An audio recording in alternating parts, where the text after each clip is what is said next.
old guns. Out of kits they're making them where you find a lot of old parts like the lock and the stuff. Fiberglass was coming in. Ooh, school's in session. You just got Particularly insulting me with the paint thing, the petty stuff, you know? That's a good-looking bow. Pawn Stars is definitely a fun show that demonstrates some seriously impressive negotiation skills to make the most money possible. So let's start out with a man who brings in something massive. I came down to the pawn shop today to sell my 1958 Glastron Sea Flight. I have another project in mind, and it happens to be another big fin boat. I'd like to get $10,500 for that boat because... Well, this guy named Jimmy is so excited about this rare gem he has. Turns out there are only 150 of these babies out there, and they're made by a little-known company called GANGSTERS. Now, the men aren't one to splurge on boats, because they cost a pretty penny.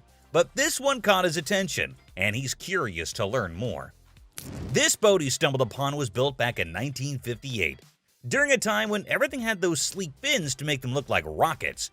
And let me tell you, those fins give this boat a real cool vintage vibe.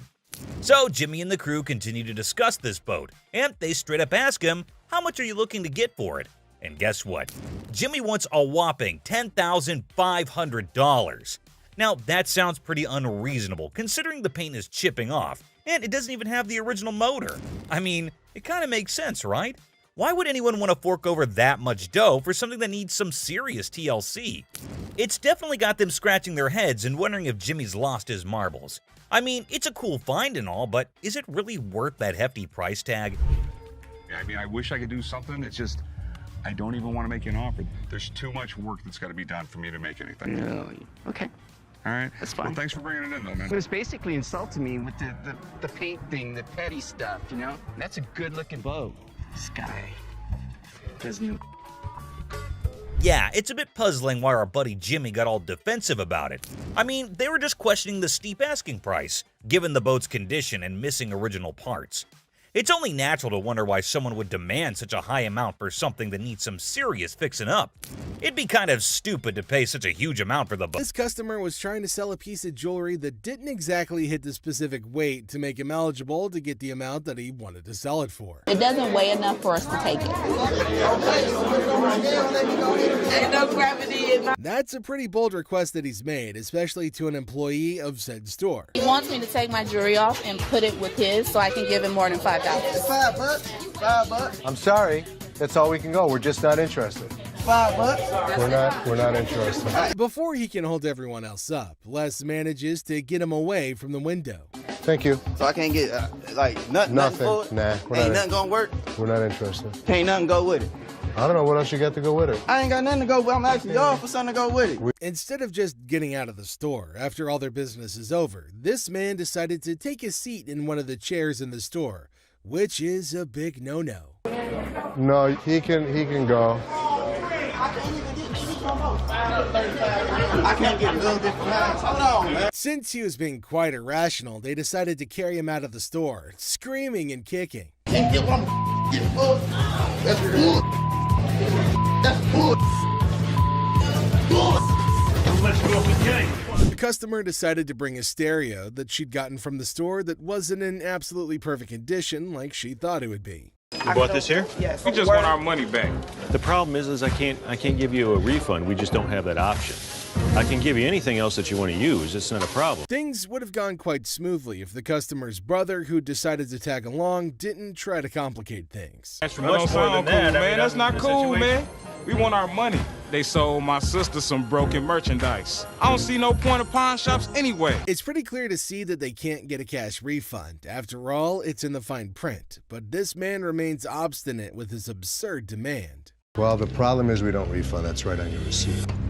So if you'd like to get something else, I have no problem with that. We want something a whole lot better than what we got. So you want to spend more money? Since the customer's brothers made it clear that he plans on making a fool of himself, Les decided to give him a chance to make a choice, or an ultimatum to be precise. We don't want this. You can take this stuff. Sir, put it where the sun don't shine. Sir, no. I will be forced to have you What you leave mean for who gonna do something? Immediately after Les gave him his last chance, the man made his choice, which can only mean that he'll be getting himself a one-way ticket out of the store. No.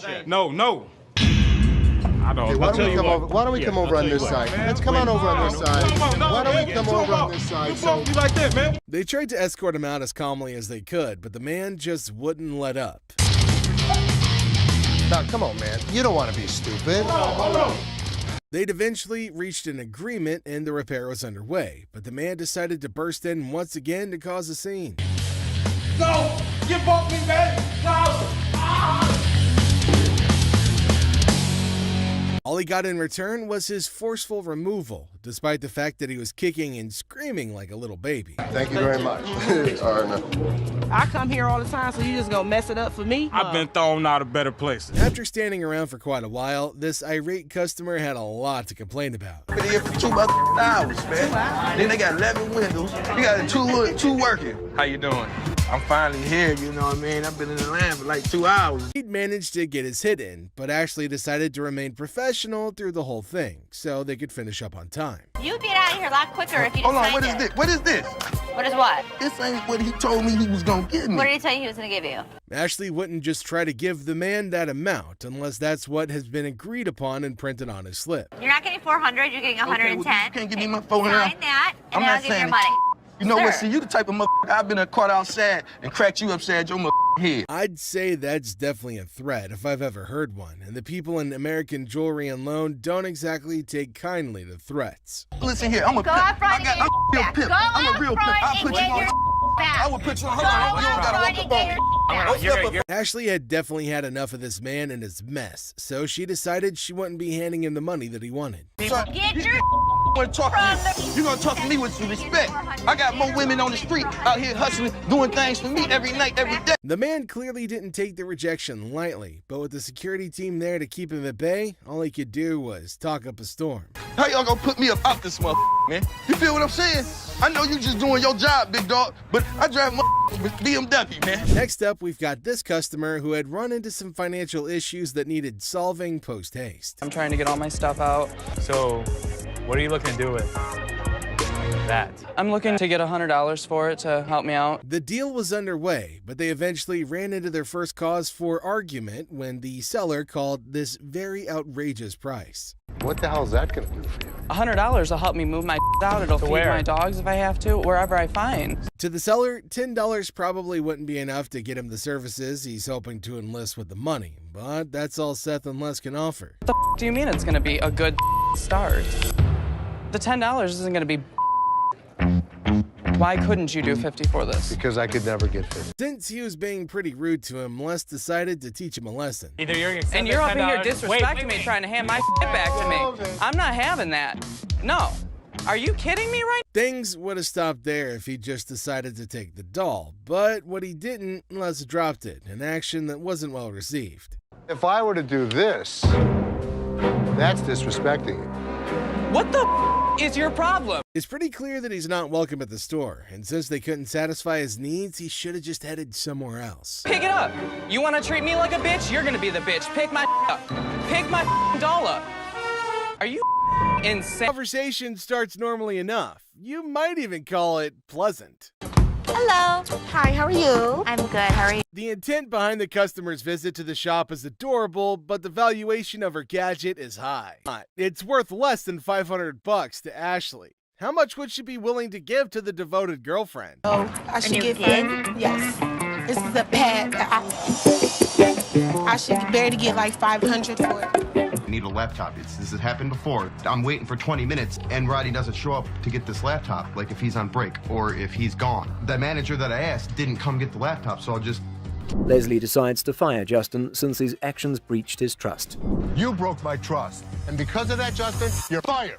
I don't know if Justin did steal anything, but you can't have people that you don't trust. This attends to a very strange customer who walks into the shop with an imaginary companion. A man walks into the shop with hopes of trading in his faulty phone for another. Hey, what's up, dog? How you doing? I just got this phone that I bought here like 2-3 days ago, and that... Did you download a camera function? No, it clearly got a camera. Why would I have to download it? Just asking. The customer reveals he didn't bring a receipt with him. A very fatal mistake. Receipt. Just get me enough. That's all I'm asking for. As soon as you give me that receipt, I can see what I can do for you. So Clearly, I have you to need tell to you fix this that or... without the receipt, there's nothing I can do for you. And getting somebody. Rich tries to turn the man away. However, he remains unrelenting. Let's go. Yeah, you did, cuz.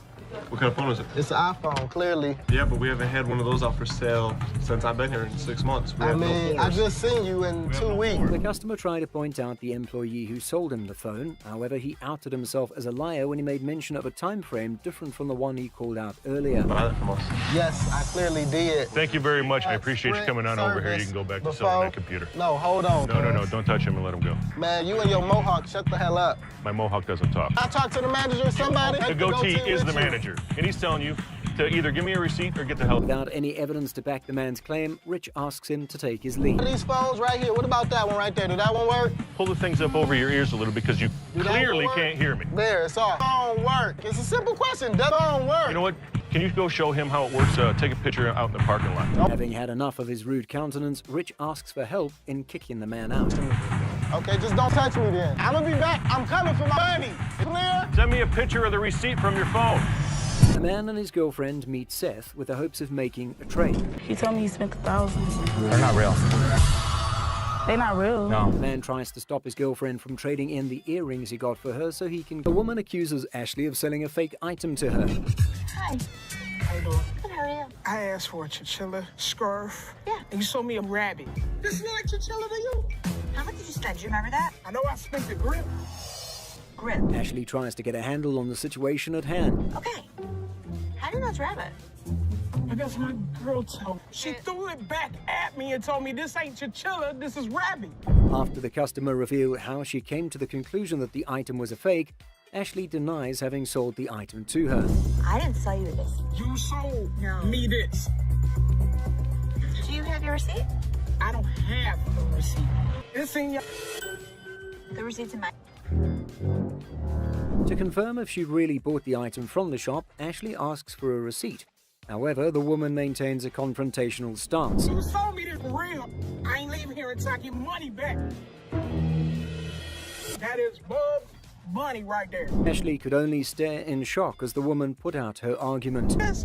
Look at it. It's flat through there. Look at that. Ain't nothing chinchilla about it. I want my money now. Take that home if you want to, but I want my money, that's all. That was nice on you. Well, Byron tried to escort the woman out of the shop before the situation got worse. man, I spent your money up in this bitch. Why you so violent, girl? Go on up out of here. Try to be nice to you. Now you're gonna leave it? You wear that. Two ladies walk into the shop, heading over to the redemption section of the shop to reclaim a ring they'd allegedly bought. I wanna hear it! I can get loud just like you and make a scene if you want. Or you can act like a lady. The customer is always right. It's time to go. Up yours. I want to see you walk outside. Come on. Rude customers making unreasonable demands. Pretty violent women who can't keep their hands to themselves, and silly delusional customers who are more trouble than ever. These are the times the staff at the American Jewelry and Loan have had to deal with Karens. First up is this customer who came in hoping to get her son a gift. Hi, how you doing today? I'm good today. I wanted to find something nice for my son. But she must be demented, since she kept on claiming she dropped a phone on the display case when she clearly didn't. Where the hell is my phone? Something wrong? Yeah, my phone. I just let my... Did you take my phone? Take your phone. Things went even further south when she decided to accuse the lady standing right beside her of being a thief. Don't touch me, yo. You better get off because I... Get the manager. You don't touch me. When it devolved into a true scuffle, Karen had no other option than to kick the two out before they could cause even more of a disturbance. Yo, y'all better get this lady because I ain't got nothing, please, yo. listen, This is listen. crazy. I'm out of here, yo. Through her clearly demented act, the lady managed to chase away a potential customer. Nobody don't got time for this, yo. Get this old-ass lady off of me. You better get my phone. You better mind your damn business. Man, go check your car. Quit beating up on that girl. The psycho lady was even ready to lay hands on her cane, to be precise on Karen, and she would have too if Byron the Bear wasn't there to put a stop to her shenanigans. She didn't walk away with nothing. She just walked. Yeah, all right. Man, don't hurt nobody. And watch how you use that cane. Shut the hell up. You got grandkids? Next up is this rude lady who acted rather discourteous the moment she met Ashley for the first time. I got a problem. Hi. Hi, I got a problem. Okay, well, wait a second. Hi, I'm Ashley. No. It was pretty clear to see that she came looking for a fight with how tough she was acting. I'm not here to follow your rules. You're in my store. Well, you have my merchandise, and I want it back. Do you have a pawn ticket? I lost the ticket, but you can look me up in your system. With her incessant use of expletives, like she was in a Tupac video, Ashley couldn't help but cry out in rage. So you are a customer here. I was a customer here. I'm not going to be a customer again because you can't find my ring. And where is it that you can't find? Ma'am, care of it. chill out. After establishing the rules by telling her to at least try to act as polite as she possibly can, Ashley finally gets right back to assisting her with her search for her item. Where's your license? Here, take a look at it. So now you have my license. Get me my ring. Hey! Hey, I can scream longer than you. You know, Ashley's got bigger pipes than a church organ, and I never thought I'd see anyone that could actually out-yell her, but oh, this lady can. How long does it take to check? I don't know. Can you be quiet for 1 second so I can do it? Well, do it already. You should have done it 10 minutes ago. To get her out as soon as possible, Ashley headed off to assist her with her business. Did you pawn under your name or somebody else's name? Just look up the name. She said look up the name. And without in the front.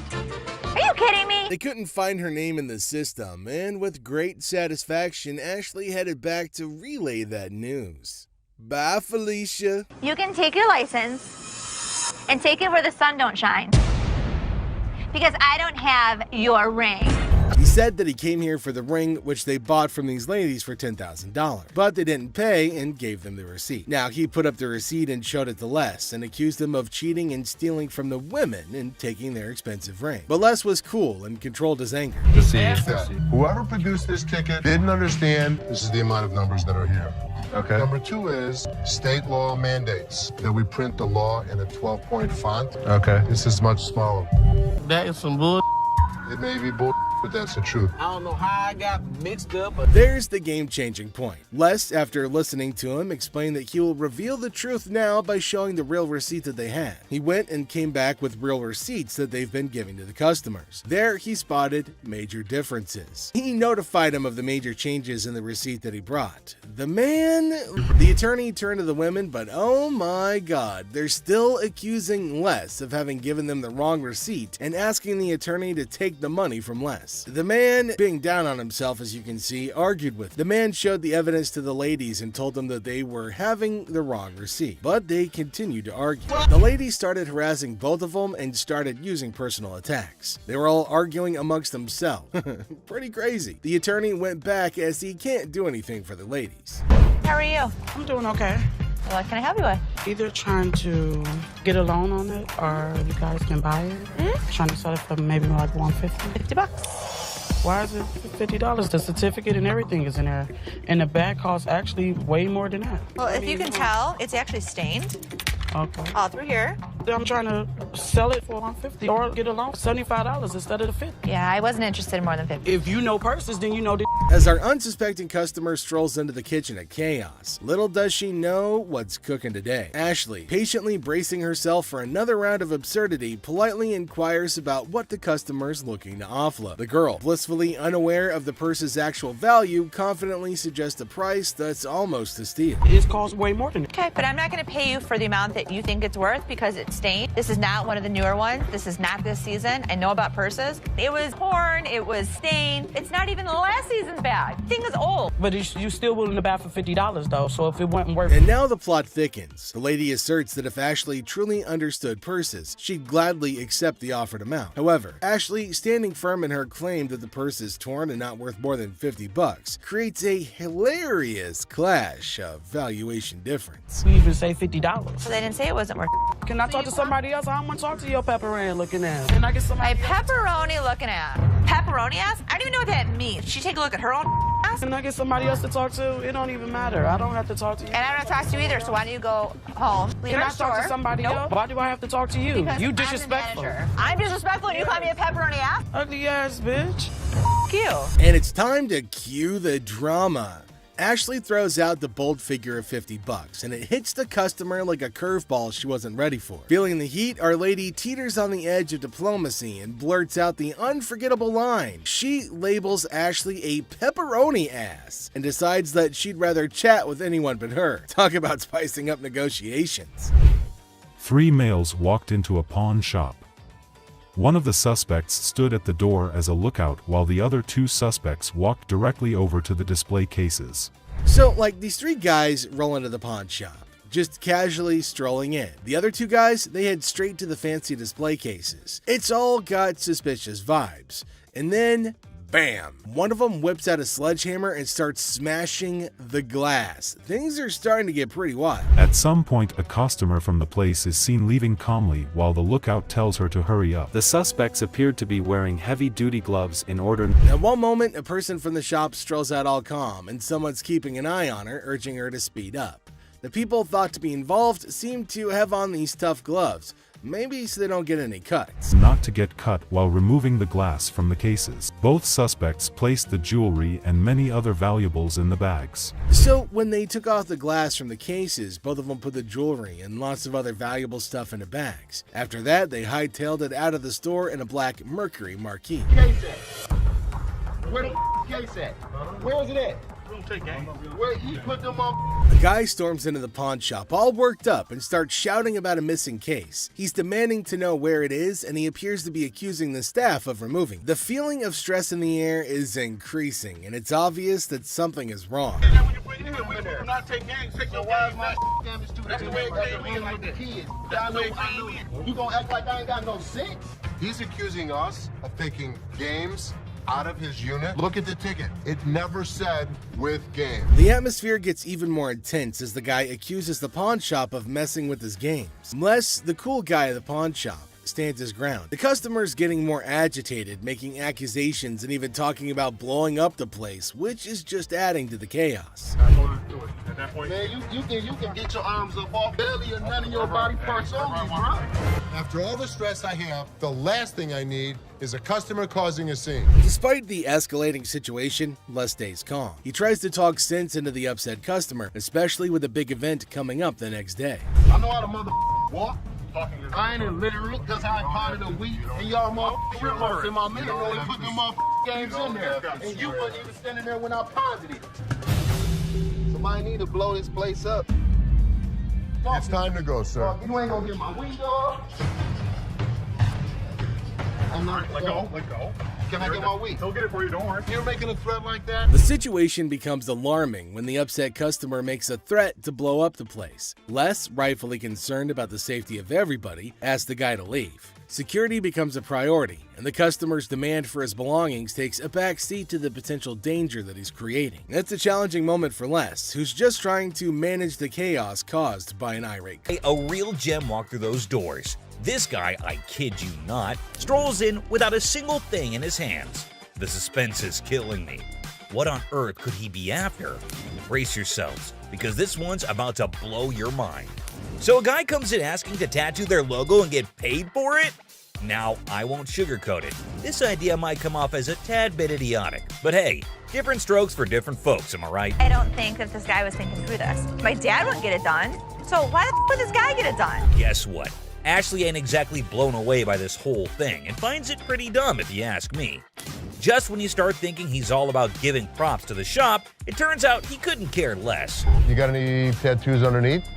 Holy moly. This dude means serious business, I tell you. Brace yourself for the mind-boggling price he's demanding for that tattoo. Well, I'm looking in the range for about $1,000. $1,000. Yes. He is so crazy for that. Now we're in a bit of a pickle trying to figure out who the real idiot is, him or Les. I mean, this guy is practically selling himself here. Come on, Les, get your act together, buddy. He's gonna have a new tattoo. Wait, you wear a shirt, so you'd be covering it up. No, I wouldn't be covering up. I'd walk around. But here's the moment of truth. Did they strike a deal? Drum roll. Nope, not a chance. This dude wasn't willing to budge below $500 for the tattoo, which kind of makes sense, I guess.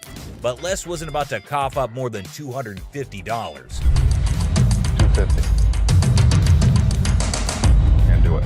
So hey, at least you didn't end up with that dumb tattoo, am I right? Now get ready for this next woman, cause it's about to get interesting. So this lady is trying to make some money by selling these coats to cover her bills. But honestly, the coats didn't look too great, and neither did her chewing. 415. Is that what you said? Well, I said the 400 piece. But Ashley was totally caught off guard by that. And seriously, the price is insane, don't you think? Now she's stepping in, offering some real prices. Let's see how the other person reacts to it. $40. No doubt that's absolutely hilarious. Now they're trying to haggle, but it's honestly gross and distracting when she chews like that. I mean, check out that silly behavior. How's that go? So the bodyguard is clearly here to kick her out, and you won't believe what she pulled off. That was just plain weird. But the next one is even weirder, believe me. And speaking of flirting, this next customer is on a whole new level. She's got a necklace in her possession, so she's not showing up empty-handed. But here's the twist. She's actually here for Ashley, or something else. Could it be her sneaky way of striking a deal with the pawn shop? She's got a good personality, and she's so sweet. Oh, snap. That's the thing, guys. A lot of people pull off scams like this. And let me tell you, the way this woman starts behaving with Ashley is just downright bizarre and idiotic. But hey, let's not waste any more time on the theatrics and get down to business, shall we? Wanna look that up? Yeah, I got a good price. I adore. Now Ashley's starting to feel a bit uneasy with this whole situation. It's not every day you encounter someone acting all creepy when you've never even met them before. And here's the kicker. This woman insists she's been here before. But wait till you hear what the system records actually reveal. And trust me, it's gonna be a shocker. I look her up in the system. She's never been here, right? I can't find her. Well, well, well. Are we really surprised here? This woman just can't seem to stop flirting with Ashley. But what really concerns him is her dishonesty. And let me tell you, her response to it is nothing short of idiotic, yet undeniably hilarious. We've got ourselves a real comedy act unfolding right in front of our eyes. So you lied to me? I do like you. No, you lied. Now, I can't help but wonder if she was just playing her cards to seal the deal, or if she genuinely had a thing for Ashley. Either way, she managed to strike a deal, and now she's out of Ashley's hair.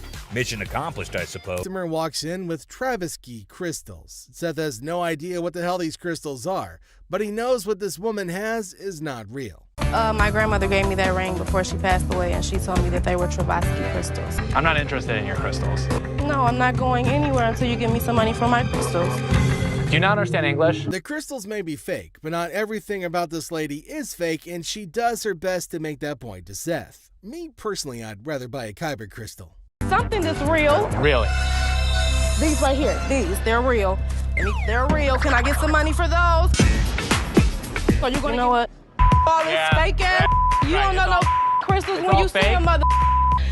Yo. Have you ever seen a devil walk into a pawn shop? If you haven't, then you're in luck. The next customer to walk in claims that he's the overlord of hell. Seth. They call me the devil. That's some freaky there, boy, let me tell you. Yeah, he was a devil. Sure he was. Les doesn't care if this man is a 2,000-year-old fallen angel. The pawn shop owner is going to make a deal with the devil if he can make some profit from it. How long did it take you to get all these tattoos? Probably 2,000 years. How old are you? 2,500 years old. Tell me what you give me. The merchandise is worth scrap value.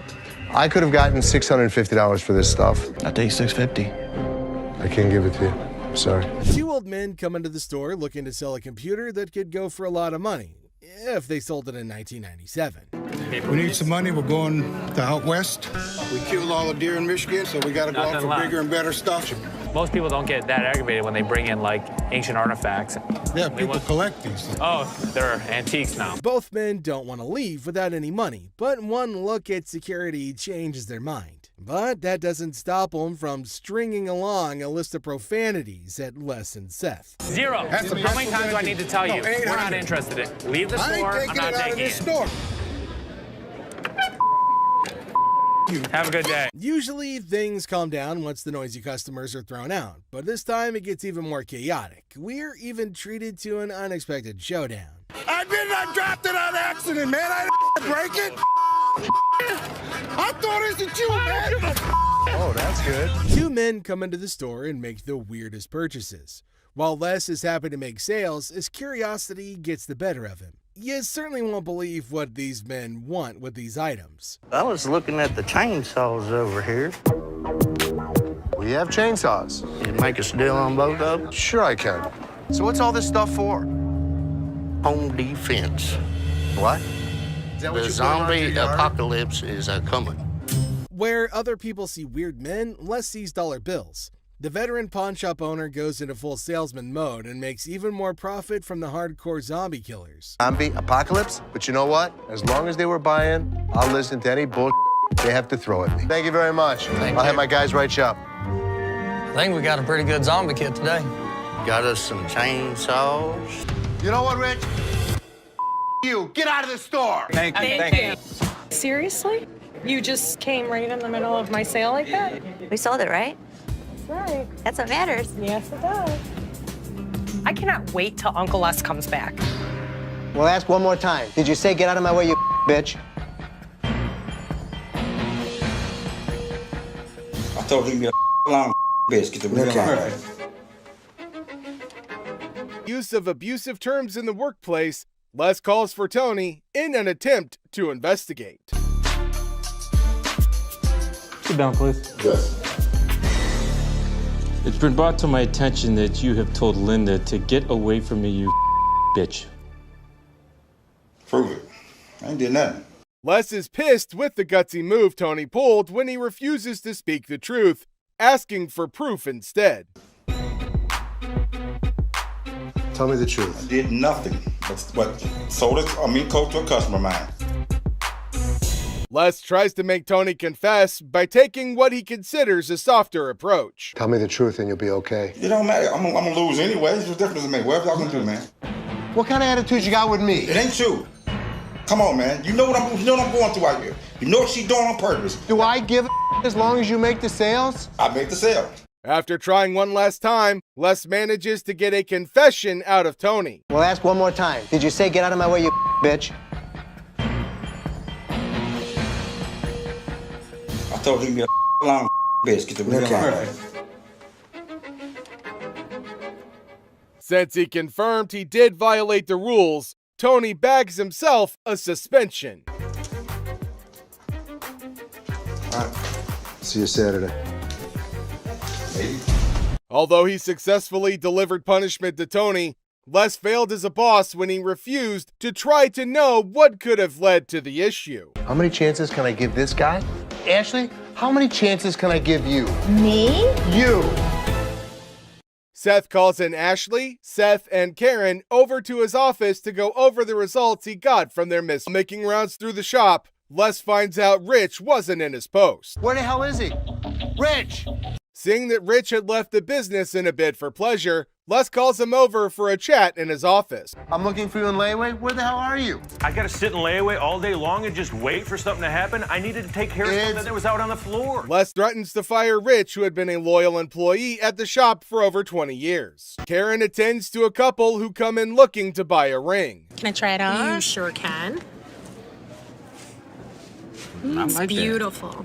The lady seems to think the ring isn't the right fit, so she asks to see more before she can make her choice. What about the like color and clarity? It's a white gold band. You're looking at about a carat. Karen, being as helpful as she can, tries her best to give the details of the ring the lady picked. However, she seemed a little bit unsure with the way she was explaining, so Ashley approached with the hopes of helping. Yeah, it's round stones. Oh yeah, these are round stones, and these are all G color, VS clarity. How much about for that one? This one is going 1,000. Karen tries to tell Ashley off since she believed she was trying to snatch the deal away from her. You want to show her this one, explain it to her? Sure. This is round stones, baguettes in the center here. Could you tell me a little bit about the color and the clarity on that one? Actually, here you go. Yeah, these are G color. The radiant of the round diamonds are gorgeous. Ashley manages to snatch the sale by pitching in without consulting Karen, who started the whole thing, leading to her having an even more unfavorable impression of her. Thank you, Ashley. Thank you. Appreciate it. Go ahead and walk over to the window and we'll get it written. Okay, for you. thank you. Thank you. Seriously? You just came right in the middle of my sale like that? We sold it, right? That's right. That's what matters. Yes, it does. Wells Fargo safe deposit box. What do we have here? Well, we got a Wells Fargo strong box. This man arrived with a Wells Fargo safe, an antique ball and chain, and a couple ancient handcuffs. The seller was asking roughly $2,000 for everything in the package. All right, well, tell me about these things. This ball and chain right here actually comes from the human prison. It's the oldest prison in the state of Arizona. Folsom Prison was Arizona's oldest prison, and the handcuffs belonged to it since the late 1800s. Here's my concerns. When they forged chains back in the 1800s, it was just hot welding together. At that time, it was all performed by the blacksmith, but the chains that the man brought in were all electronically forged. Not only that, but Rick had another major problem. Never in the history of any prison did they ever have their name put on the balls. What Rick was saying was that everything the man brought in was false, but the seller was not ready to believe Rick. It's fake. What makes you an expert on this stuff? I've been buying and selling this stuff my entire life. Even if the contents of the package were phony, there was a chance that the box itself was not. So Rick made a deal for the box and left the rest. Box, I'll give you $400 for it. I want $1,200 for it. No, you don't. And the transaction was completed for $400.50. The seller left, and Rick subsequently decided to consult with an expert about what he had purchased. Okay. 19th century strongbox, Wells Fargo. Following a thorough examination of the box, the expert asked Rick the following question. First things first. Have you already bought this? The box was just as false as the other items Rick did not purchase, and the expert agreed. It's a complete fake. Damn it, Rick. Mystery guy. Right there. Here they come again. Hang on to your hats, folks, because we're diving into one wild tale. Picture this, a mysterious dude looking like a secret agent casually strolls into a pawn shop, acting like he owns the place. The shopkeeper, eyes wide open, can't help but stare at this walking enigma. I mean, who wouldn't? He's like a riddle on two legs. Now brace yourselves for the craziness escalates. Our mystery guy isn't flying solo. He's got not one, but two ladies in tow, a trio causing a ruckus. They swagger up to the counter, and out of nowhere, the guy dramatically declares that the ticket he's waving is faker than a rubber chicken. Everyone in the shop, imaginary files included, gasps in surprise. Counterfeit ticket. Hold on to your giggles. The shopkeeper, smelling something fishy, turns into a detective. With a sneaky grin, he tells the trio to chill and confidently says, "I'll prove it's a fake." The suspense builds as he brings out the real ticket, examining both like he's some Mandates. Hold on to your funny bone. The shopkeeper spots the differences quicker than yelling "fake alert" with a big old grin. He declares, "Nice try, folks, but your ticket is faker than Monopoly money." Cue the imaginary mic drop in the background. But whoa, Nelly, the trio isn't throwing in the towel just yet. They get into an energetic discussion, pointing fingers, thrashing arms, and hollering as though they're contending in a yelling challenge. It resembles something out of a sitcom, and you can't resist the urge to chuckle at the idiocy. In the grand finale, our mysterious guy and his partners in crime admit defeat. Looking a tad embarrassed and probably feeling a smidge silly, they storm out of the pawn shop. The shopkeeper, now a hero in counterfeit ticket detection, is left with a bunch of baffled onlookers. And there you have it, a hilarious adventure that's weirder than fiction and funnier than a clown on a unicycle. Comedy gold, my friends, comedy gold. Gun cabinet. Well, it's a desk, but it's not really a desk. It's actually a gun. So what this woman brought into the pawn store was not anything that was common. It appeared to be nothing more than a plain desk, yet it was far more than that. It's a gun desk. Yes, when you push down on the inkwell, a bullet fires out through the trapdoor. When you press down on the inkwell, a bullet fires out through the trap door, and this desk transforms into a pistol when the time comes. If I sell it, that's fine. If I don't, I'm okay with that too. Thus, the merchant visited the business not exclusively to sell the weapon work area, yet additionally to figure out more about it. She needed to realize who possessed it, the way things were utilized, how old it was, and other such data. I was trying to figure out how to open it and had a really good look inside it and said, While hunting for a nice little desk, she came across this one. But when she got it home and attempted to open it up, that's where she discovered it wasn't what she thought it was. I've seen desks with hidden gun compartments, but I've never seen a desk as a gun. Rick thought it was something out of a James Bond movie, and he was so engrossed in it that he forgot he was actually pushing his face against a gun. Do you mind if I have a buddy look at this thing? Because I am just completely lost here. Not at all. Rick believed it was best to have an expert look at it after taking a closer look, so he called one. Gun. This is the gun. What? The master had never seen anything like it and had no clue about what it was utilized for. Yet, in lieu of what he saw, the master reasoned that it was made somewhere in the range of 1890 and 1910, which was an issue. Even though he couldn't guarantee it, the Pawn Stars may buy it in a gray area. Bring it to a gunsmith and have him professionally deactivate the mechanism. Then it can be legal to buy and sell. The only way to buy and sell it legally is to take it to a gunsmith and have him deactivate the mechanism. Only then can it be simply and legally acquired and sold. I wish I could help you out more. It's just one of those things. Thanks for bringing it in. Oh, you're welcome. Orange Bowl ring. I decided to come to the pawn shop today to sell my Penn State Orange Bowl ring from 1973. This individual then brought in an Orange Bowl ring from Penn State in 1973. He was in the shop trying to sell it since he needed the money for upgrading his house, and he reasoned that it must be valued at least $1,500. Where'd you get this? You know, I went to Penn State and guy down the hall played on the team, and he needed some money, and I bought it back then. The seller claimed that one of the team members needed some cash and that the only thing he had was that ring. Thus, the man paid him the necessary funds and purchased this ring. You know, it was Jeff Clark. He didn't play too much, but he was an outside linebacker for the team. This particular ring belonged to a linebacker named Jeff Park, who was a member of the squad even though he didn't play much. What are you looking to get out of it? I'd like to get $1,500. Okay. Just as he previously stated, the man wanted $1,500, but Rick needed to examine the situation more carefully before making any moves to get the ring. It was then that he discovered that the ring had a problem. The price is reasonable, but it's illegal for me to buy or sell anything when any identifying mark has been removed on an item. The ring was cool, but it was also reasonably priced considering that the engraving makes it completely identifiable. It was no longer lawful for Rick to purchase or sell this ring after the engravings were taken out. I'd be more than happy to buy it off you for $1,500. Problem is, it's like buying a car without a VIN number. The seller was a little confused as to how the removal of a few inscriptions might make the ring illegal to purchase or sell. As a result, Rick and Corey had to thoroughly explain everything to him and let him know that despite their best efforts, they're unable to handle it. All right, dude. Okay. Sorry, I couldn't do nothing with it. Okay. I know 1,001 people I could have sold this ring to and made a fake bill. I have some political memorabilia, the Secret Service ID for J. Howard McGrath, Attorney General of the United States. This individual entered the pawn shop with a $10 bill that had several signatures on it, a White House pass, and several Secret Service IDs. He estimated 1,000 figures for each of these items, but before beginning to negotiate, Rick needed to learn more about them. He was the chairman of the Democratic National Committee when Truman ran for president. Rick was prepared to strike a deal after briefly discussing J. Howard McGrath, the Attorney General of the United States, and how influential he was in Washington politics. But there was a small issue. You got some neat stuff here, and these three things right here, I really want to get checked out.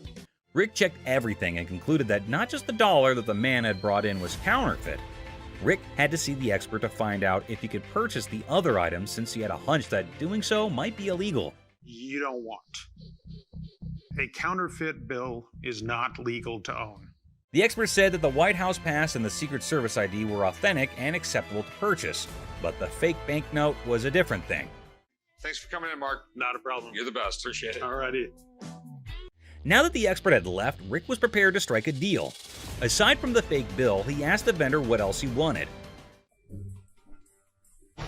Yeah, I'll give you $500. Got a deal. All right. You want to write them up? Yeah, sure. The vendor left the store with the cash and the unauthorized bill after the trade was completed for $500. Hopefully he gave the Secret Service the counterfeit bill. Harley Davidson. You got any paperwork I can see on it, or? Yeah, I got the title, but can we negotiate first or something? I mean... Now, Corey's a seasoned pawnbroker, and his spidey senses tingled the moment the seller mentioned paperwork later. It wasn't the gleaming Harley Davidson that raised an eyebrow. It was the seller's insistence on negotiation first, documents on hold. See, Corey's dealt with his fair share of shady characters, and a bike like this beauty attracts all sorts. So with a polite but firm smile, Corey politely pushed back. Paperwork, he said, before we talk about the price. Standard procedure. You got any paperwork I can see on it, or? Yeah, I got the title, but can we negotiate first? The seller's eyes flickered ever so slightly, and that was all Corey needed. Something wasn't kosher here. Now, Corey isn't just sharp, he's thorough. Those papers, discrepancies galore. dates that didn't line up, VIN numbers singing a different tune. So Corey did what any responsible pawnbroker would do. He plugged those details into the good old computer system. What he found sent chills down his spine. Corey knew right then this wasn't just a sale. It was a potential police sting waiting to happen. Sure, the Harley was a head-turner, a chrome-plated masterpiece that could make angels weep. But for Corey, business wasn't about shiny toys. It was about integrity, about doing the right thing. And the right thing in this case meant making sure this wasn't a stolen dream, someone else's heartache wrapped in leather and chrome. So, with a heavy heart and a clear conscience, Corey had to do what he had to do. Walk away from the deal, even if it meant letting that Harley roar out of his life and into the unknown. iPhone. I just got this phone that I bought here like 2-3 days ago, and this don't work. The bell above the pawn shop door jangled, and in walked a man clutching a sleek black phone. He announced, smooth as silk, that this beauty was a recent purchase, now sadly broken. The camera don't work. It keeps freezing and like that. He claims that it's just too irritating to use because the phone freezes frequently and the camera doesn't function. Download a camera function? No, it clearly got a camera. Why would I have to download it? When it was questioned if he had downloaded the camera feature, he became very irate. If he's telling the truth, then why does this inspection set him off? And why was he even being questioned about getting the download? That isn't how it operates in any case. You got your receipt? No, I ain't got it with me. I ain't bring it. First of all, we don't sell it. We can decide right now whether the client is attempting to misdirect. Rich, the seasoned pawnbroker behind the counter, felt it too. That intuition, honed by years of dealing with all sorts, that sixth sense for trouble, it was screaming at him. This wasn't just a customer with a broken phone. It was a game, a play in progress. As soon as you give me that receipt, I can see what I can do for you. I don't have my receipt. I just clearly told you that, man. Clearly, you told me that. So Clearly, I we need tell to you fix this, that or without the receipt, there's nothing I can do for you. Rich yells, "Are you messing with me, man? You came for a new phone, but you don't have a receipt?" However, the man persists in insisting that all he's asking for is another phone. He said clearly one more time, I was going to clearly have to knock his freaking head off. We're all aware that Rich needs the receipt. You, my man, are not. Who sold the phone to you in the first place? somebody. He here. When questioned who exactly had sold him the phone in any case, he quickly pointed at any random employee. But we haven't had one of those up for sale since I've been here in 6 months. I mean, I just seen you in 2 weeks. Furthermore, it appears that the youngster he pointed at didn't know why he was being called for. Thank you very much. I appreciate you coming on over here. You can go back to selling that computer. All Rich knows is that it's an iPhone, but he's more irritated by something else. What's more, clearly it was working out. Can you go show him how it works? Take a picture out in the parking lot. And then, like a burst dam, the story spills out. The phone wasn't his. The purchase was a shady deal in a back alley. The frustration wasn't with the camera. It was with the consequences. The cold sweat of a gamble gone wrong. With a sigh, Rich ushers in the man and his broken phone out of the shop. The heavy silence echoing their unspoken pact. The truth had been told, the game was over. That's all for our video. We hope you liked it. Please comment, like, and subscribe. Don't forget to hit the notification bell for more videos like this. Share it with your family and friends. See you next time. Christina stealing money. Here's something curious happening. Les seemed to be very angry over that man. Don't know what that man was doing there and what he had done, which made Les angry. Let's see what will happen. Ant stole the leftover money. Everyone there is so angry. What is going to happen now? Les is curious as he is sure that Christina cannot do this kind of stuff alone. There must be some other people supporting her in his play. Les is taking it to extremes and asking again and again if there's another one with her. Have you been working with any other employee? No. All alone without any knowledge of anybody else stealing from us, correct? Oh God, he asked her to send her to jail if she did not speak the truth. Oh my God, things are getting worse. She's not telling anything. How you doing today? Hey, pretty good. How are you? Real good, thanks. I'm Les. Les, I'm Randall. How are you? Randall, oh, you got a hell of a grip. Wow. What the hell is it? Call it a ring. Okay. I didn't think it was a bus. How'd you get it? I just got it. This guy smelled like a brewery. Okay. How much did you want? I'd like $500 for it. Why? Why? Because I need it. Yeah, I got get you. 2 DUIs. A person walks into the pawn shop, catching Les's attention. Things start getting interesting right away. The person wants $500 for a ring and shows it to Les. Les, being curious, asks where the ring came from and why they want to sell it. The person gets really mad when Les asks questions. The intensity in the air rises as the person angrily explains why they're selling the ring. Les stays calm, making it a surprising and dramatic moment in the pawn shop. Well, if it was gold, I'd give you more than 500, but it's not real. I know it's worth $500 and you're gonna give me $500. Well, actually, if this was gold, it was brass. It had no value. I understand. You have court issues. The problem is, I need $500 for it. I'm sure you do. Man, I don't know why you need. As the conversation continues, Les drops a bombshell. He tells the person that if the ring were real gold, he'd offer a whopping $2,500. Feeling a glimmer of hope, the customer suggests, just give me the $2,500 then. Expectantly awaiting a positive response, Les, with a touch of humor, reveals the harsh reality. He explains that the ring is fake, not even worth $500, and he won't pay that much for a counterfeit ring. You gotta give me something for it. I can't give it to you. I'm sorry. Give it to me anyway. Man, you can give me something for it. No, you give me something just don't for feed it. on the glass. This guy was drunk. You give me that ring back. Give me that. It's the. I ain't going nowhere. Man, get away from me. Yeah, I go. You man? In the midst of the ring discussion, a security guard quietly enters, taking a position behind the customer. The customer, desperate, pleads with Les to give him something for the ring, but Les, staying true to his detective skills, rejects the plea, emphasizing the ring's fake nature. Les, sensing trouble, comments that the customer seems drunk, adding another unexpected twist to the escalating situation. As the rejection sinks in, the customer, unable to contain his frustration, sits on the floor, declaring that he won't leave. The tension peaks as he becomes increasingly aggressive. The guard steps into action, forcefully dragging the defiant customer out of the store. But despite being escorted out, the customer continues to yell and make a scene. Oh boy.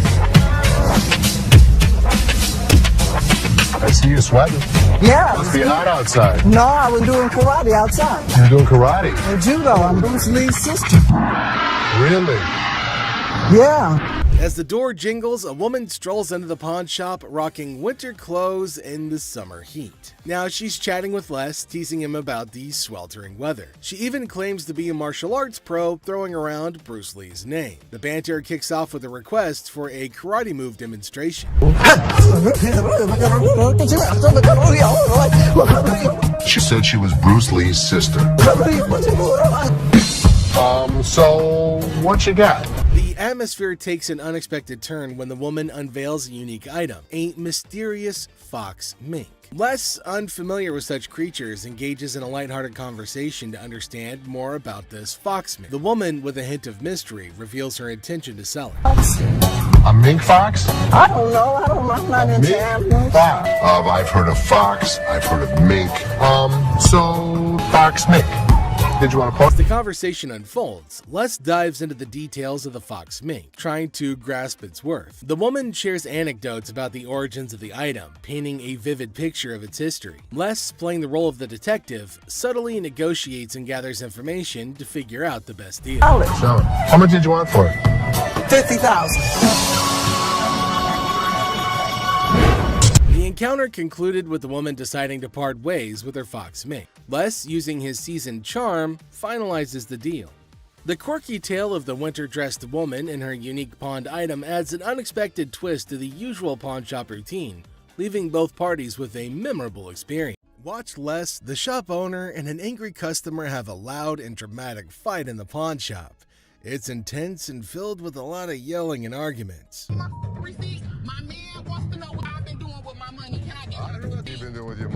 Les hilariously negotiates over home decor, turning it into a Detroit-style showdown of insults and laughs, leaving everyone confused and scratching their heads. To get out of here.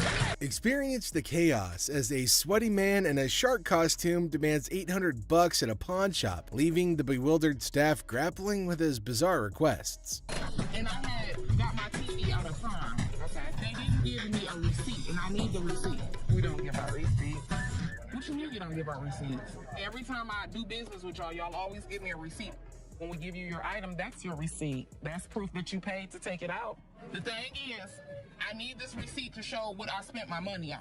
We do not give you a receipt because we didn't sell it to you. That's been the policy of the store for over 30 years. This is not retail. It was already their item. I'm giving it back to them. Period. I need a receipt. My man needs to know that my money on you sitting there looking. We don't give out receipts. Ashley meets Lisa, who claims they're old pals from the pawn shop world. Ashley's face is a mixture of confusion and amusement as she tries to recall Lisa from the past. It's like a game of memory gone wrong, with Lisa insisting that they're besties while Ashley's scratching her head, wondering if she's entered the twilight zone of pawn shop encounters. She had like instant unconditional love for me. She doesn't know me. I'm coming. Lisa's affection for Ashley kicks into overdrive, leaving poor Ashley feeling like she's in an episode of a pawn shop soap opera. Lisa's suggestion of exchanging numbers adds a sprinkle of awkwardness to the mix, like a sitcom scene gone awry. I do like you. No, you lied. Lied to you. I mean, it's just a suggestion. Ashley gives into the madness, agreeing to pawn Lisa's chain with a smile plastered on her face. It's the kind of absurdity you can only find in a pawn shop, where deals are made amidst deliberations of unconditional love and compliments about dental hygiene. And the scene. So, how much did you get on this? I get last time 120. Okay. As our encounter unfolds as a man dressed in a sweaty shark costume barges into the pawn shop demanding $800 for the costume. Identifying himself as Les, the man claims to be a professional mascot by day and a dancer by night, specializing in hyping up crowds for shark fights. His erratic behavior and peculiar demands leave the staff bewildered and grossed out, especially when he tries to persuade them to try on the costume despite its unpleasant odor. I need my money. What? Hi, I'm Les. How are you? I've been better. It's about 100 What's your degrees in this name? thing. Greg. Hey, nice to meet you. This is Ashley. Hi. You've been dressing up like a shark. Is it what you do for a living? Yeah, I'm a professional mascot during the daytime. At night, I'm a dancer. Shark fights. Shark fight. I've never even heard of what this guy was talking about. This thing, it just brings out the $800. That's all I want. This guy is so bizarre. So. Try it on. Real quick. Try it on. Smells. It does. How do you know it smells if it's not on you? Smell it. It does smell. Oh, boy. Les persists in his demands, insisting that the costume is unique and irreplaceable, despite comparisons to generic Halloween costumes. To demonstrate its allure, he persuades an employee named Rick to try it on, claiming that it'll make him feel empowered. But then something strange happens. Another worker interrupts, reminding Les of an earlier deal and pushing him to speak with his father. The customer becomes more hostile and threatens the crew with horrific imagery as tensions rise. No, you can't get this in a Halloween. Does this look like a Halloween costume? There's only one of these in the whole world. $800. Hold on, you're missing something, dude. You're missing the speed. Oh my God. When a customer's actions become intolerable, a tumultuous altercation ensues, setting off a dramatic sequence of events. The crew doesn't know what to do with the sweating half-naked man because nobody really wants to touch him. The staff ultimately gets Les to leave after a lot of berating and threatening, but not before one last round of obscenities and threats. Ultimately, the customer storms off, leaving behind his costume as a bizarre reminder of the chaotic encounter. Nobody knows what to do because nobody really wants to touch this sweaty, scrawny lunatic. Come here, I'll talk to you here. Come here. Thank you. Come here. Don't This hospital, right? This cemetery. Which one you want? pick it. You pick. You pick I it, beat mother. up your side. Pick it, mother. Do it. Hey. The sassy black woman strolls into the pawn shop, her demeanor already hinting at frustration. She approaches Ashley, the pawnbroker, with an air of annoyance evident in her voice as she recounts her misfortune of having her car vandalized. Pawn my necklace kinda pissed off, you know, some little hating ass bust out my windows in my car, she vents. Now she's here to cash in on her necklace, a purchase she once valued at $400, now looking to squeeze out $200. But Ashley's response isn't what she expected. Instead of a quick agreement, Ashley questions her authenticity of the necklace's diamonds, setting the stage for tension to escalate. My necklace, kind of pissed off, you know. Some little hater ass bust out my windows in my car. That's why I'm trying to pawn this necklace. I paid $400 for it. I'm looking to get $200. What you think? Why you say that? I just said, So when you bought this, what were you told that it was? Diamonds. They're not. Them real diamonds, boo. I just told you how to piss up, and you telling me that you ain't gonna give me $200? The customer's irritation boils over as Ashley challenges the necklace's legitimacy. First of all, you're coming in here with an attitude, Ashley asserts, further provoking the already incensed customer. The situation teeters on the edge as the customer warns of repercussions from her youngins in the neighborhood. But just as tempers flare, the security guard intervenes, attempting to defuse the escalating confrontation. However, the customer's retort, claiming the diamonds are breathing, only adds fuel to the fire, exacerbating the friction between her and Ashley. Okay, first of all, you're coming in here with an attitude. I don't get. Well, I'm not interested in this. If you keep playing with me, I'm gonna get real mad. This is a recession. Hey, I need the mother money, all right? Is you gonna give me the money or not? I got some young that'll come in the hood, tear it up. What are you gonna do? Is that the security guard? Let me explain to you something. This is fake.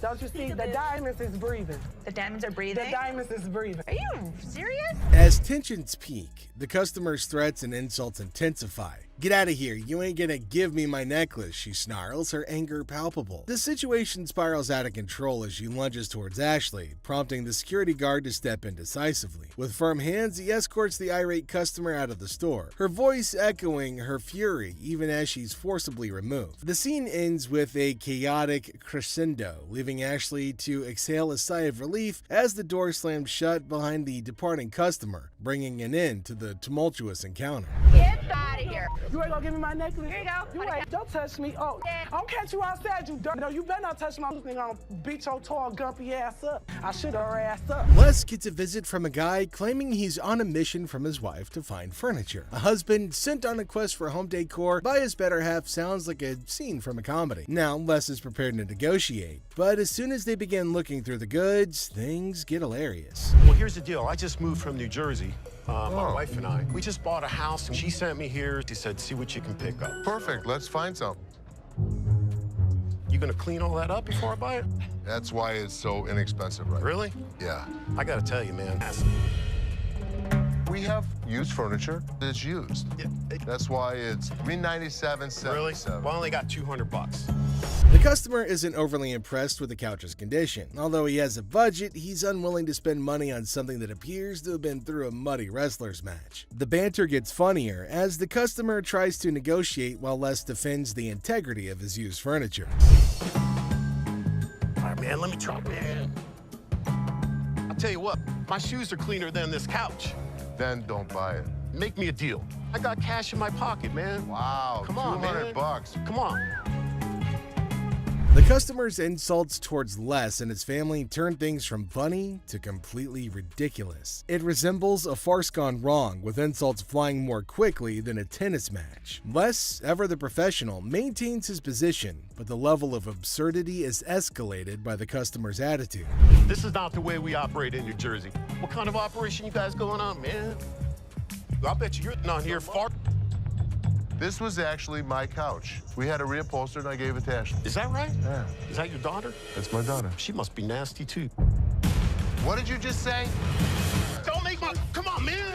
This is how we do it in the deep. Yeah. The customer's rudeness hits a peak, and Les puts his foot down, Detroit style. It's a showdown worthy of a Wild West movie, complete with threats and a swift exit. The customer's departure leaves everyone scratching their heads, wondering what had just happened in the wild world of pawn shop negotiations. I got $200. Yes, sir. I'll go someplace else. That's the dirty D right there, baby. Where'd he go? I think he went back to New Jersey, sir. In this wild pawn shop showdown, a woman marches in ring in hand like she's about to solve the mysteries of the universe. While she's trying to pay her past due rent, her diamond ring steals the show. Like a souffle in the microwave, the tension increases with every second that goes by. A heated discussion regarding the truthfulness of the ring is started when the pawnbroker examines it with some suspicion. The woman demands $200 like she's negotiating world peace, but the pawnbroker's offer of $80 sends her into orbit faster than a rocket with a grudge. And the air crackles with sass and disbelief, leaving everybody wondering if this ring is ever going to find its way home. Yes, ma'am. I was coming to pawn my ring because I have to pay my rent. It was due a couple weeks ago. Oh, okay.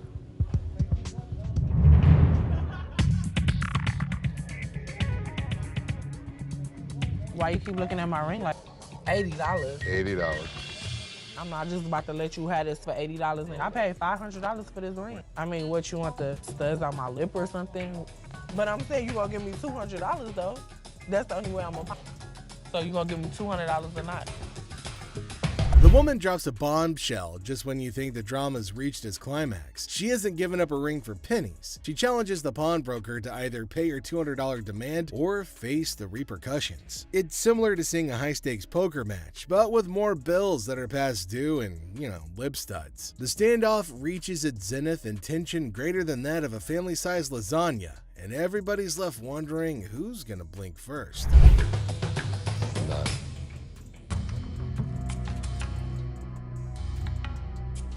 As the dust settles, the woman's exit is as dramatic as her entrance. With a final flourish, she declares her terms and storms out like a diva exiting stage left. The pawnbroker's left scratching his head, wondering what just hit him, while the security staff's probably updating their resumes after narrowly avoiding a showdown. Man, what the? Hey, she can go. She can go. Thank you. This woman could not keep control of herself. I don't know what the hell her problem was. I don't accept that kind of behavior. She's lucky my security staff didn't beat her ass. In the bustling aisles of the pawn shop, two guys saunter up to Ashley with a peculiar demand. Now, they're aiming for a refund, claiming that a bunch of things that they bought from the pawn shop are no longer working. As per policy, Ashley asks for a receipt, and she also asks them questions to verify what the problem is. For a refund. When we got to our work site, it just stopped working. We're in the construction business, declared one of the customers, with all of the air of a seasoned foreman. Now, Ashley was asking, her suspicions peaked about where the power source was. At the work site, of course, was the swift reply, a tad too rehearsed for Ashley's liking. Smelling something fishy, Seth and Les united in their quest for truth. So, Seth, being suspicious, decided to plug in all the gadgets to test to make sure that they work. And lo and behold, they worked just fine. What type of work you do? We doing construction. Where's the battery? The battery is at the work site. We on the clock. No, I'm gonna plug this in. Oh, that works. Oh, that one works too. See where it says? But the customers were upset because their demands weren't met. No cash refunds, Ashley reminded them in a very firm but fair tone. But the two customers were unshaken and instead started to grow incredibly irate, raising their voices and bringing things to a head. Yet Ashley stood her ground, unwavering in her commitment to the rules of her trade. With a final flourish, the guys decided that maybe they had better retreat to live another day. And thus, this particular saga came to a close, leaving behind a tale of wit and willpower and the triumph of honesty. No cash refunds? It don't matter about that. What y'all gonna do is give us our money back right now. You gonna lose something to give it to you. Listen, guys. Listen. What you talking about? Give me my money back right now. This scene shows a frustrated taxi driver approaching a man waiting in line at a pawn shop and demanding money for a $90 fare. But the man's attention is on receiving the money, so there's an argument. Tensions escalated because of the man's insistence on waiting in line and the cab driver's irritation. Hey, dude! Come on, give me money. Do you see I'm in line right now? Yes or no? You stand in line to what, man? I want my... Excuse me, hi. What's going on here? First off, this man owe me money Hold for on. his ride. Why is he yelling at you? because I owe him money. I am in line to get the loan for the car. The situation takes a comedic turn when a third party, including Ashley and Byron, unaware of the initial conflict, intervenes. Confusion ensues as they try to understand the situation, with the cab driver emphasizing his need for payment while the man remains determined to wait for his turn in line. The introduction of the man's girlfriend in the cab adds another layer of chaos to the mix. Yes. Okay, supposedly the cab driver dropped this guy off here because he wanted to get money for his jewelry to pay the cab driver. Give me $45. I have to pawn this. Just wait. You can wait. No, I ain't waiting no more. I'm gonna get this woman and get her the hell out of the car and I'm What gone. woman? You have a woman in the car? Yes, that's my girlfriend. He's asking you to wait 5 minutes. No, I'm out of here. Okay, then you can go. I'm gone. Okay, go. The cab driver chooses to take matters into his own hands as tensions escalate and violently extracts the man's girlfriend from the car. The man objects, and things quickly get out of hand, with the cab driver and the man at odds about taking the woman out. The taxi driver is demanding that the woman get out of his car, which makes the whole situation even more ridiculous. All right, come on, get out of my car. No. Come on, get out. Get out now. The next thing I know, the cab driver is pulling this girl out of the cab. Hey, get your hands off. Get your hands. Hey, Get out now. Hey, No. Get your hands off. Get your hands off man, her. I'm telling you. Don't touch her. touch her. Don't touch her. Don't touch her. Don't touch her. Get out of my Don't car. touch her. The conflict reaches its peak when the man's frustration boils over, and he threatens to drop the cab driver like it used rubber. Eventually, cooler heads prevail, and the man offers a solution. The cab driver can recover his fare and avoid more conflict by having another cab call. There's never a dull day at the pawn shop, to be sure. What are I you told you I gonna was do going to about pay it? for What are it. you Yes gonna or do no? about it? What are you going to do? You want me to drop you right here? I'll Opportunity. drop you like a used rubber. Sounds Get in real your good. car, go. Yeah? You really Get, want- get in your car. You know what? I have the best idea. I will buy you a cab. He can be out his money because outta he's here. demanding it. The boyfriend got in the taxi driver's face. I don't blame him. You don't touch somebody like that. In this episode, we've got Les who's greeting a customer. Now, the customer's looking to sell a TV and asks how much Les is willing to offer. Les mentions that they typically sell similar TVs for under $250, which prompts the customer to express her desire for $500. Les naturally balks at the request, stating that he can't offer that much. But the customer then starts negotiating, asking what she needs to do to get the $500 that she wants. Hi, I'm Les. Nice to meet you. I'm looking to get rid of this. How much did you want for the TV? I want $500 for it. That's what I was thinking. We actually sell them for under 250 bucks. Okay. So I could give you 100. 100? 100. I need $500. And I wish I could give you 500. What do I gotta do to get you to give me $500? In a comedic turn, the customer suggests her breasts as a bargaining chip, asking if they're worth $500 to Les. Les, to his credit, responds with a little bit of a bemused expression, indicating, sorry lady, they're not. The customer confidently asserts that her breasts are valued at $7,500, but Les remains unimpressed. He remarks on her attempt to negotiate with her boobs and expresses disbelief at her strategy. The customer, undeterred, insists that she never played dumb before provocatively suggesting that she's all there by flashing her breasts. Are these worth $500 to you? Not really. No, these aren't worth $500. Really? They're $7,500 for these, okay? $7,500. I want some. He was one of those people that tried to negotiate. What can I say? Les maintains his professionalism, refusing to be swayed by the customer's unconventional tactics. He humorously remarks that anybody who flashes their breasts in a store must be all there, to which the customer confidently agrees. However, Les ultimately declines her offer, suggesting that she go elsewhere. Oh, I am all That's there. what I just said, and I could see. All there. You were all there twice. Thank you. Forget it. Thank you very much. In the chaotic morning hustle of the pawn shop, Les notices a shady character browsing through merchandise with dubious intentions. Approaching him, Les demands an explanation, only to be met with a flimsy excuse about being kicked out of his mom's place. The guy then tries to pawn items off as coming from his mom's basement, but Les sees right through the charade. Now tension rises as insults fly, setting the stage for a showdown between Les and the would-be thief. First thing in the morning, I see a guy walking around the store pulling off my shelves. What the hell's going on? Hey, man. I need some money. I got kicked out. My mama kicked me out last night. My mom's basement. Tell me where you really got the vacuum. My mom's basement, man. Where do you think I got it from, fool? I'm sorry, what'd you call me? A fool! What are you gonna do about it, bald-headed? What do you want me to do? What are you gonna do? What are you gonna do, buddy? Les throws the guy out of the store because he's tired of his antics. But when the man won't go, Les has to call in reinforcements. Enter Byron, the burly bodyguard, who snatches the man and carries him expertly out the door. Byron manages the issue with the dexterity of a bulldozer making room, making for a show-worthy scene. Talking to bald-toothed, bald-headed mother.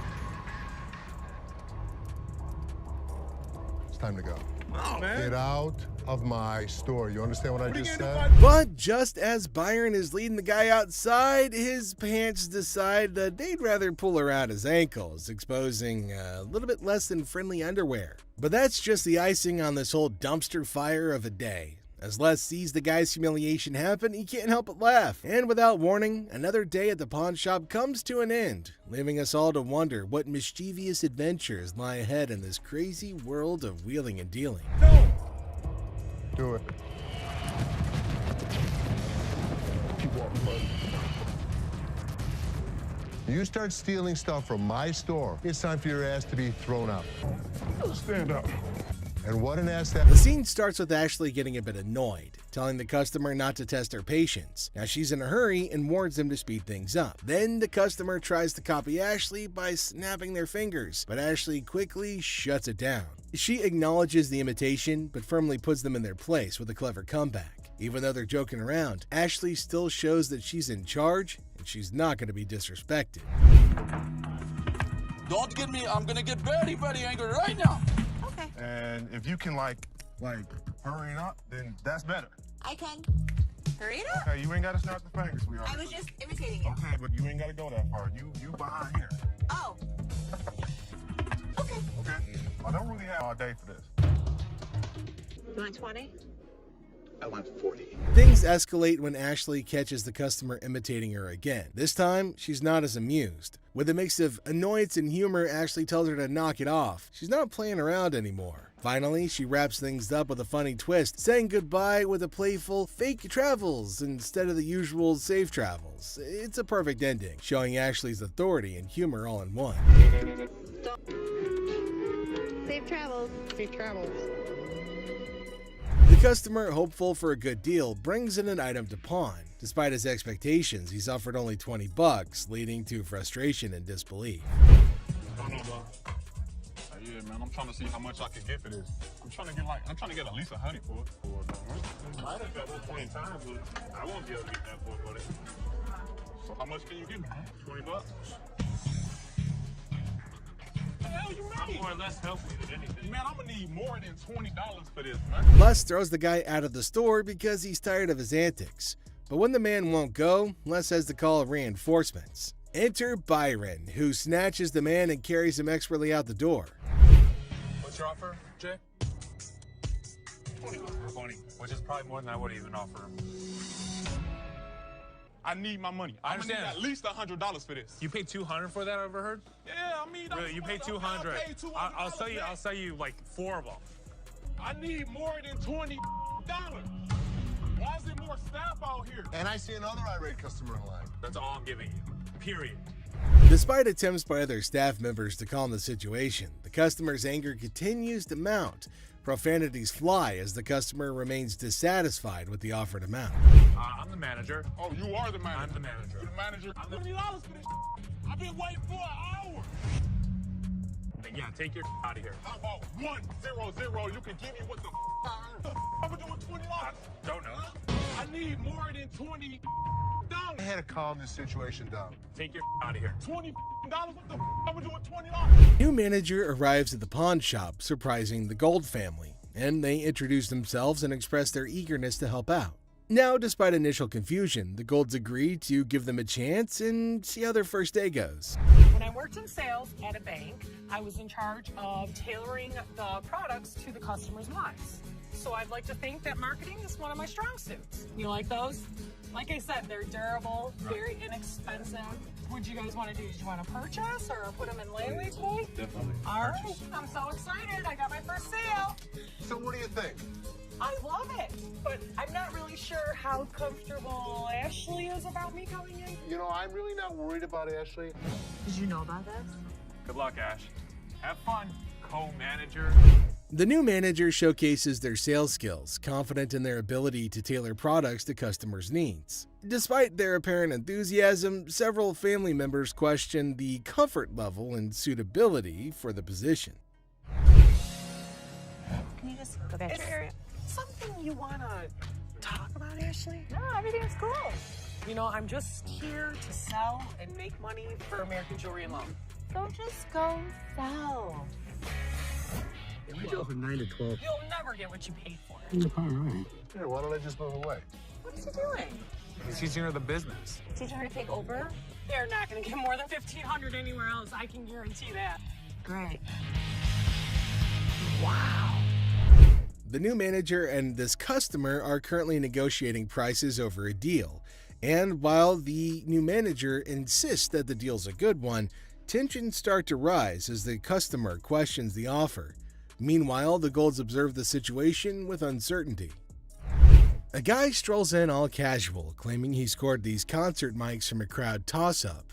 Seth, in disbelief, questions the absurdity of magically finding zipped-up mics in a wild crowd. Cue the suspicious eyebrows. Keep an eye on him.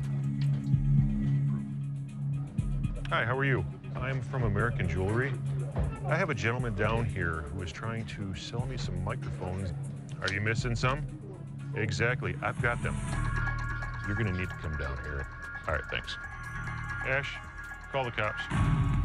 Hi, this is American Jewelry and we have stolen merchandise. Thank you. Seth gets into detective mode, calling the venue to verify if they're missing any mics. Well, turns out they are. Cue the dramatic music and the plot thickens vibes. How much were you looking for? $100 a piece if possible. About 75 a piece. That works. Who the are these kids now? Are these his friends? So we're waiting for the police to come. Okay. They're leaving. No, man, you can't leave. The cops told us to hold you here. Why? I'm not the person that came We're up all trying involved to in the do group. That's the way it works. Until we know what's going on, that's the way it's going to be. So if you want us to have a seat till the cops get here. Suddenly, the situation's hotter than a jalapeno in July. Seth's on the phone with the cops while the shady mic holder is sweating bullets. Security's on high alert as Seth tries to play cool, but it's chaos. Cue the circus music. So Ashley's caught in the middle of a classic family feud at the pawn shop. Dad's all like, "Close the door, Ashley, we need to talk." But it's not a cozy little chat. It's more of a what the heck's going on kind of situation. Turns out there's drama about TVs and Rich, and Ashley's like, "I used to run this joint, dude." Cue the fireworks. Always pinpointing on the bad always stuff. done Can you good. stop talking over me? You don't appreciate me. You don't appreciate anything I do here. I don't understand. We're family. You treat me like I'm a piece of what the do you ever point out the good stuff I do here? I don't understand. We're family. You treat me like I'm a piece of you inside. I don't even know what to do I'm anymore. taking the store side. Ashley is laying it all out. Now she's feeling underappreciated, like she's stuck in some kind of twisted family drama sitcom. She gets irritated and eventually walks out of the room. Then I quit. I'm done. You're not done. Watch. You're not done.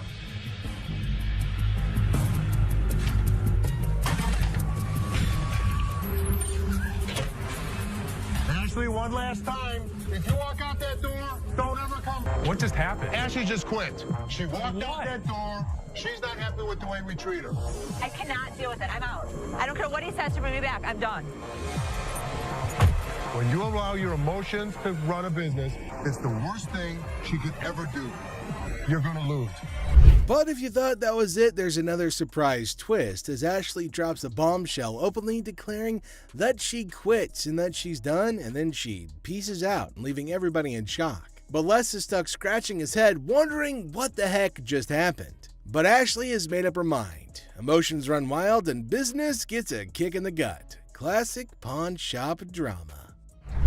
Get ready to chuckle as we witness an overenthusiastic customer diving headfirst into negotiations with Ashley over a watch. With all the finesse of a bull in a china shop, he throws out a laughable offer of just $75. Ashley, ever the comedic genius, bats it away with a playful smirk. But hold on to your hats, folks, because our customer isn't done yet. He dramatically ups the ante to a jaw-dropping $599 despite the watch being worth nowhere near that amount. Now, before you say something, now I'm gonna be honest with you. This right here, it's worth a lot of money. So this, I should get some change back. Hold on, wait a minute. This is worth, look at it. 2 and add 3 more zeros with it. 2,000, baby. Me out, and guess what? You gotta give me some change. Our intrepid negotiator isn't about to back down. With the confidence of a superhero, he insists that this watch is worth its weight in gold. Quite literally. He even flaunts a fat stack of cash, convinced that he's about to seal the deal. But Ashley, bless her heart, isn't buying it. She keeps a straight face as our customer sails further into the sea of absurdity, refusing to cave to his outlandish demands. Okay, and it's worth $2,000. It's rare to find a $2 bill that got red in it. Now tell me they ain't worth $2,000. I'm about to go deaf right now. Well, no more than that around your neck. You understand me? You little chunky, draws-looking person. Okay. Now hold on to your sides before they split, because things are about to get even funnier. As our customer cranks up the theatrics, Ashley's amusement hits an all-time high. With a twinkle in her eye, she gently reminds him that the watch isn't exactly a crown jewel. But our negotiator, bless his delusional heart, won't take no for an answer. Ashley keeps her cool, relishing every moment of this side-splitting showdown. You know what? I'm gonna tell you something. Okay. You owe bologna sandwich. I ain't got no money. Okay. Have a good day. Big Mouth is hungry. Real funny, man. Y'all be killing me. I'll pawn you. Matter of fact, that $2 bill, you could. And now the moment we've all been waiting for, the finale. Our customer's frustration approaches a boiling point, but Ashley, ever the queen of comedy, doesn't miss a beat. She continues to milk the situation for all it's worth, leaving our customer red-faced and defeated. And just like that, he storms off, leaving us in stitches as he hilariously fails his attempt at negotiation. Next up, we've got a furniture fiasco as a man discovers a one-of-a-kind table, only to have their excitement interrupted by another customer demanding that they vacate the throne. But the first customer's not moving. Get your ass over and shut up. Get off that bed. No, I ain't getting no. Get off that bed. What the you gonna do, baby? Who do you think you are to talk to me like that? If you let me, I'll be slapping that ass. You're talking to, mother. Back up. I take my ass out of here. Man, really? You don't think so? You don't think so? Tension skyrocket amidst the customer's verbal barrage. But fear not, for Ashley steps in, serving sass and shutting down the disrespectful discourse. Honestly, with Ashley, who needs a savior in sparkling armor? Here's the way it's gonna roll. You don't disrespect my daughter in my store. Get the out of here. If this guy ever shows his face in this store again, we're gonna kick his ass. Gonna get your hands off. Really? Really or what? We go back, disrespecting my daughter like that. Ultimately, Les has to step in and settle the score by enforcing the rule and ejecting the unruly patron. With one stern glance, Les sends the troublemaker packing, restoring peace and reminding everybody that disrespect isn't welcome in his kingdom. The scene kicks off with Grandma storming into the pawn shop, demanding her money back for a purse that she claims is fake.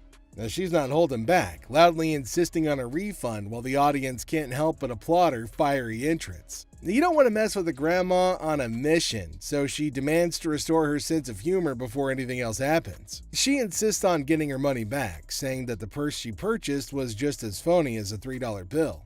You don't need a Ma'am, do you have the receipt? I didn't give you a second when I gave you my money. Ma'am, I'm trying not to really. You took my money and I won't. Show me the receipt. I don't have a receipt. You sold me this purse. Baloney. So when did you buy it? I bought it a week ago. Les tries to maintain his cool amidst Grandma's escalating tantrum.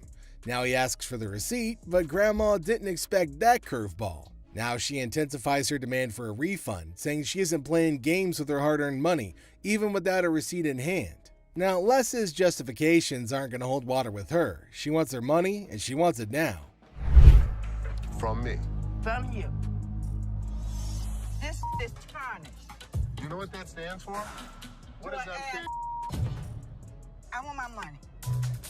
There will be, Put your hands on me. No smoke there. ma'am, there will be no smoking in the store. No smoke. Smoking in the store. I got to call my Put your cigarette I'm out, not miss. putting my Miss, cigarette put out. your cigarette out. Get your hands off me. Put your cigarette out, miss. Miss, come here. Get your hands off me. I'm not. Just when you think the situation can't get any more ridiculous, Grandma takes out her cigarette and lights up in the store. Les, however, ain't having any of that and warns her right away that smoking isn't permitted anywhere, especially in his store. Grandma, however, is in no mood to follow the rules, leading to a showdown where Les tries to put out her cigarette while she vehemently refuses. Smoking in the store. I got to call my Put your nose. cigarette I'm out, not miss. putting my Miss, cigarette put out. your cigarette out. Get your hands off me. Put your cigarette out, miss. Miss, come here. Get your hands off me. I'm not. I'm bending over backwards to appease this granny. Oh, I'm dear. trying to be professional Give and me I'm my trying to money. give you courtesy. Give me my money. That's all I want is my money. As the literal smoke clears, Grandma's still not backing down. She demands her money with a threat of legal action, insisting that she'll see Les in court. Les, exasperated, finally agrees to give her the refund just to get her out of his hair. But even as he tries to make things right, Grandma ain't done. She wants a card because she's ready to sue his butt. And with that threat hanging in the air, she finally storms out, leaving Les bewildered and relieved. All I want is my money. Give me a card, because I'm going to sue your ass. Okay, I'll see you in court. Goodbye. Get your hands off me. Yeah, right. All right. Stupid ass mother. Go ahead. Whatever. He does not remind me of my grandmother. And just when Les thinks the ordeal's over, Grandma turns back with one final threat. She's gonna bust his window. Now Les tries to reason with her, but Grandma's not having it. She's ready to throw down. But Les, with a mix of frustration and amusement, challenges her to try. As she storms out for the last time, Les can't help but reflect on how she's nothing like his own grandma, leaving the audience in stitches at the absurdity of it all. And that's it for today. Thanks for being a part of the Hardcore Pawn adventure with us. We hope you like the drama and surprises. And make sure you stay tuned for more pawn shop stories. See you next time. Watch Les the Pawn Shop Detective figure out a mystery with messy DJs and laptops held captive. See the suspenseful investigation unfold right here. Laugh and cringe as a shouting woman causes trouble in the pawn shop, making Seth and Les really mad. Then a guard shows up and there's a surprising twist outside. Okay, I went to get my purse back to make my payment. She's telling me this is expired. That's my purse right there. That one right there, the black one. A meticulous lady strides in armed with confidence and a fake receipt, proclaiming ownership of a purse. Little does she know that Ashley is the store's memory bank, fully aware of every item in its rightful place. The girl, in her eagerness, attempts to vault over the counter, unaware that Ashley, the guardian of scams, is on duty. It's my purse right there. How do you know that's your purse? Because I know my purse. Here's the money. I want the purse.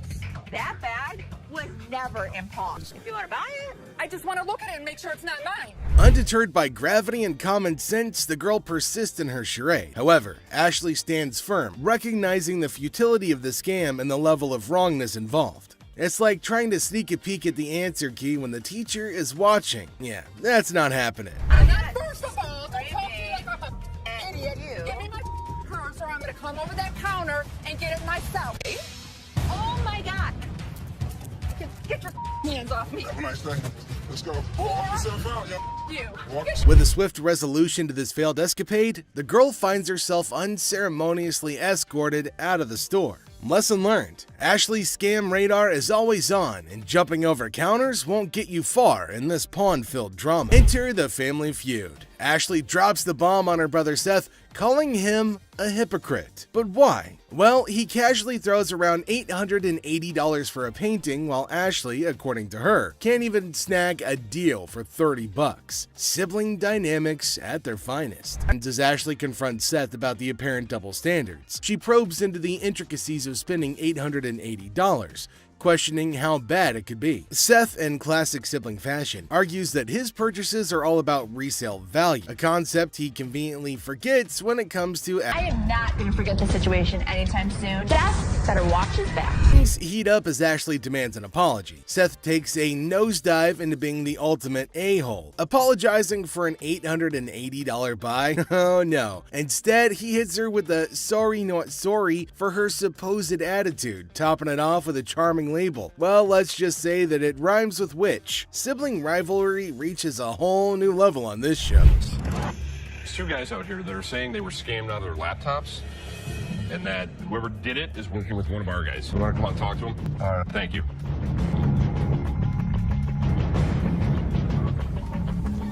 Who is it? Les is hit with some unexpected news. A few guys claim that they've been pawned by a girl from the staff. Les, ever the detective, approaches the situation with a mix of suspicion and humor, wondering aloud if he's either unintentionally swindling customers or if bizarre customers have taken up a new form of thievery. Tell me. She pawned 2 of our laptops, and she told us she was gonna bring them out to the back. Somebody at the end. We don't. Okay, wait. You pawned something? Yes, she had to take it to When our did you pawn it? Today. Today. She had to take it to our And the money? Yes. These two kids come in and talk about have some girl pawned 2 laptops. The plot thickens as 2 disheveled DJs step into the scene, laptops held hostage. The atmosphere turns somber as the weight of the situation sinks in. It's a strange occurrence that has everyone wearing expressions of confusion and concern. Les, with his seasoned cool, casually queries about the laptop's ownership, revealing they're registered under the mysterious girl's name. Split the money 3 ways, and one of my employees was gonna walk it out the back door. Either this is a new way for my employees to steal from me, To contact the owner because we want. I am the owner. I'm just trying to switch the ticket so she can't have them. And it's in her name.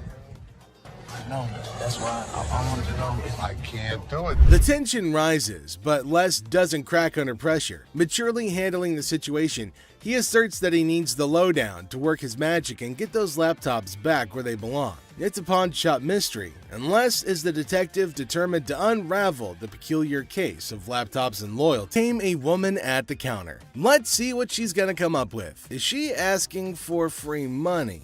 I think she might possibly be mad, though it is kind of funny that she's got enough courage to come up and ask for money without investing anything. Now, the lady at the counter frowned and asked her if she paid or not. Intriguingly, she hasn't paid anything, but she's still asking for money. And to make matters worse, she started shouting at her. Everyone around started looking at her, wondering what the hell was going on. Seth and Les get a little furious as everybody's just standing around trying to figure out what's going on. She started bullying her, but the lady tried to explain to her again that she misunderstood the agreement and they're not just gonna give her free cash. But this lady's just not listening to anybody. Well, Seth then enters, so who knows what's gonna happen now, the whole document or not, and she was not listening and constantly arguing and pointing to them as if they had done something wrong. Meanwhile, other women decided to intrude, and oh my god, it's gonna be funny. Looks like they've all decided to have a fight in the pawn shop. Wonder how that's all gonna end. And it looks like now see the other women get in and start shouting at her as everybody behind her was waiting for her to get out of the queue. So they started fighting, and now they're all having an immense fight. Everybody around is watching and laughing at them. Well, the guard had to go and break everything up. Well, at least they're all gonna get treated the same way, especially the one who created the mess. Pretty sure they're gonna hold him up and throw him out. And there they go, they're still shouting and fighting with each other as well.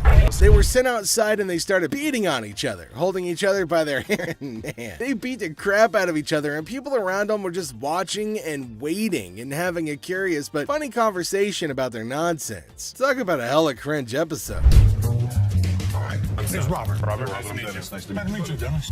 Yeah, I got an item here. Might be interested in. Okay, so there's a guy coming into the pawn shop with something in his hand, maybe a poster. But what's it for? He came to Seth and the other man and showed them this poster. Now it feels like they're interested in it, and there might be a handsome deal between them. Detroit Lions players had signed. Did you drag it in? So during the flood, I seen it down there, and that's when I pulled it out. She went down there and she supported these people, and while she was walking the picket line, she would gather signatures. You got Williams over here. That's what, Steve? Farkas.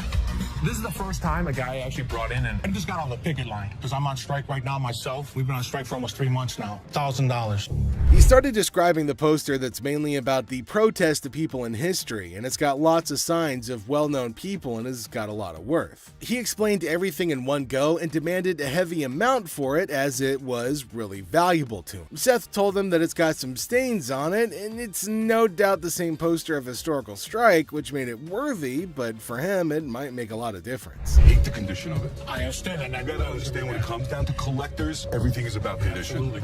And I'm sure if your dad saw this, jump on the heartbeat.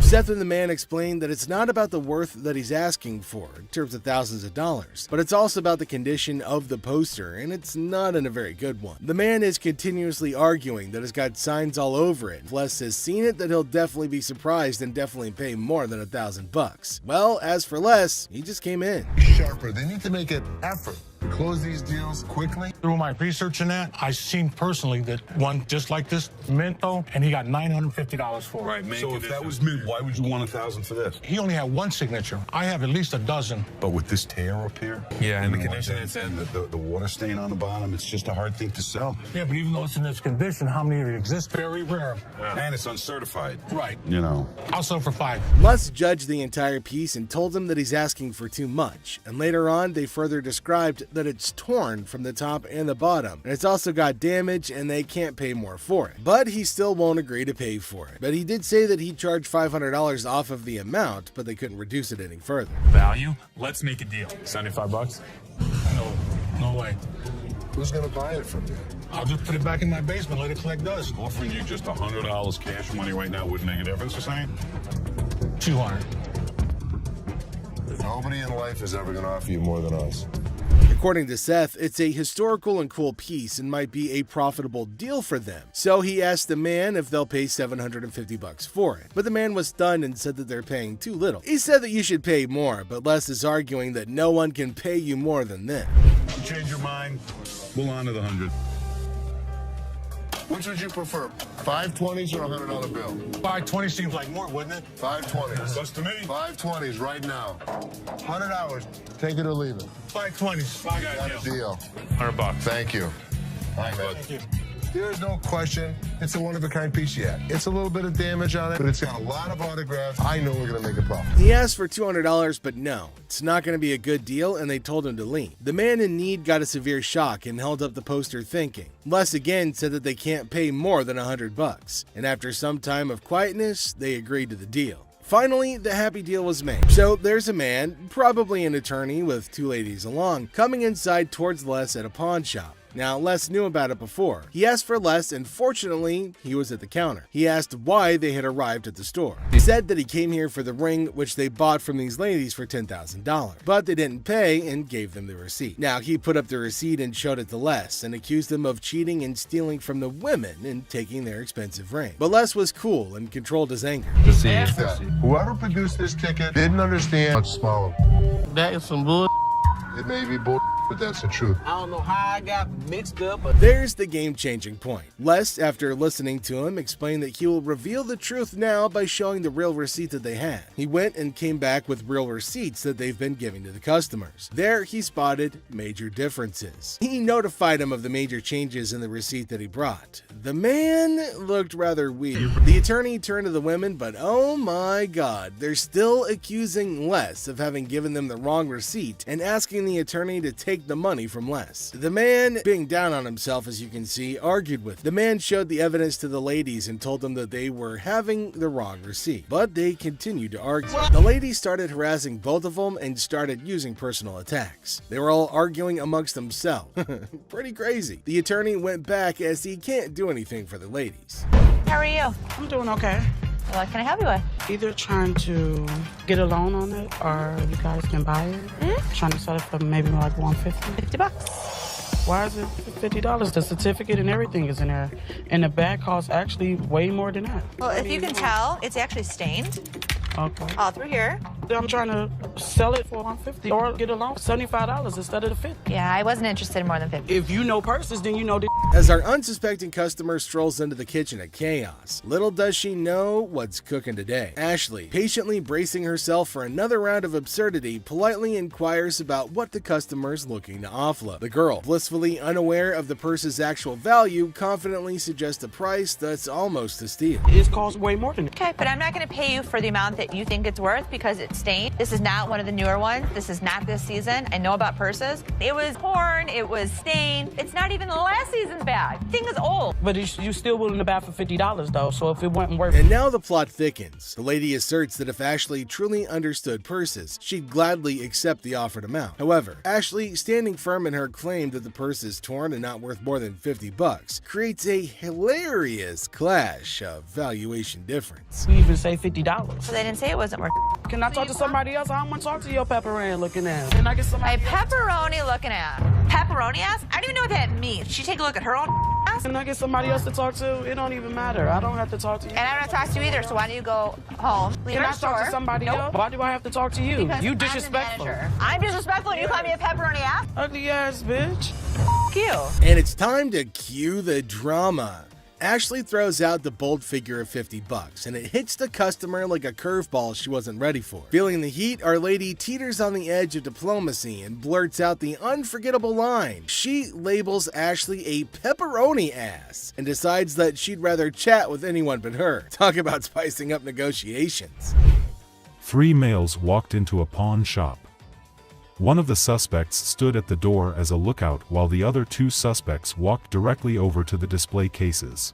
So, like, these 3 guys roll into the pawn shop, just casually strolling in. The other 2 guys, they head straight to the fancy display cases. It's all got suspicious vibes. And then, bam! One of them whips out a sledgehammer and starts smashing the glass. Things are starting to get pretty wild. At some point, a customer from the place is seen leaving calmly while the lookout tells her to hurry up. The suspects appeared to be wearing heavy-duty gloves in order. At one moment, a person from the shop strolls out all calm, and someone's keeping an eye on her, urging her to speed up. The people thought to be involved seem to have on these tough gloves, maybe so they don't get any cuts. Not to get cut while removing the glass from the cases. Both suspects placed the jewelry and many other valuables in the bags. So when they took off the glass from the cases, both of them put the jewelry and lots of other valuable stuff into bags. After that, they hightailed it out of the store in a black Mercury marquee. Case at?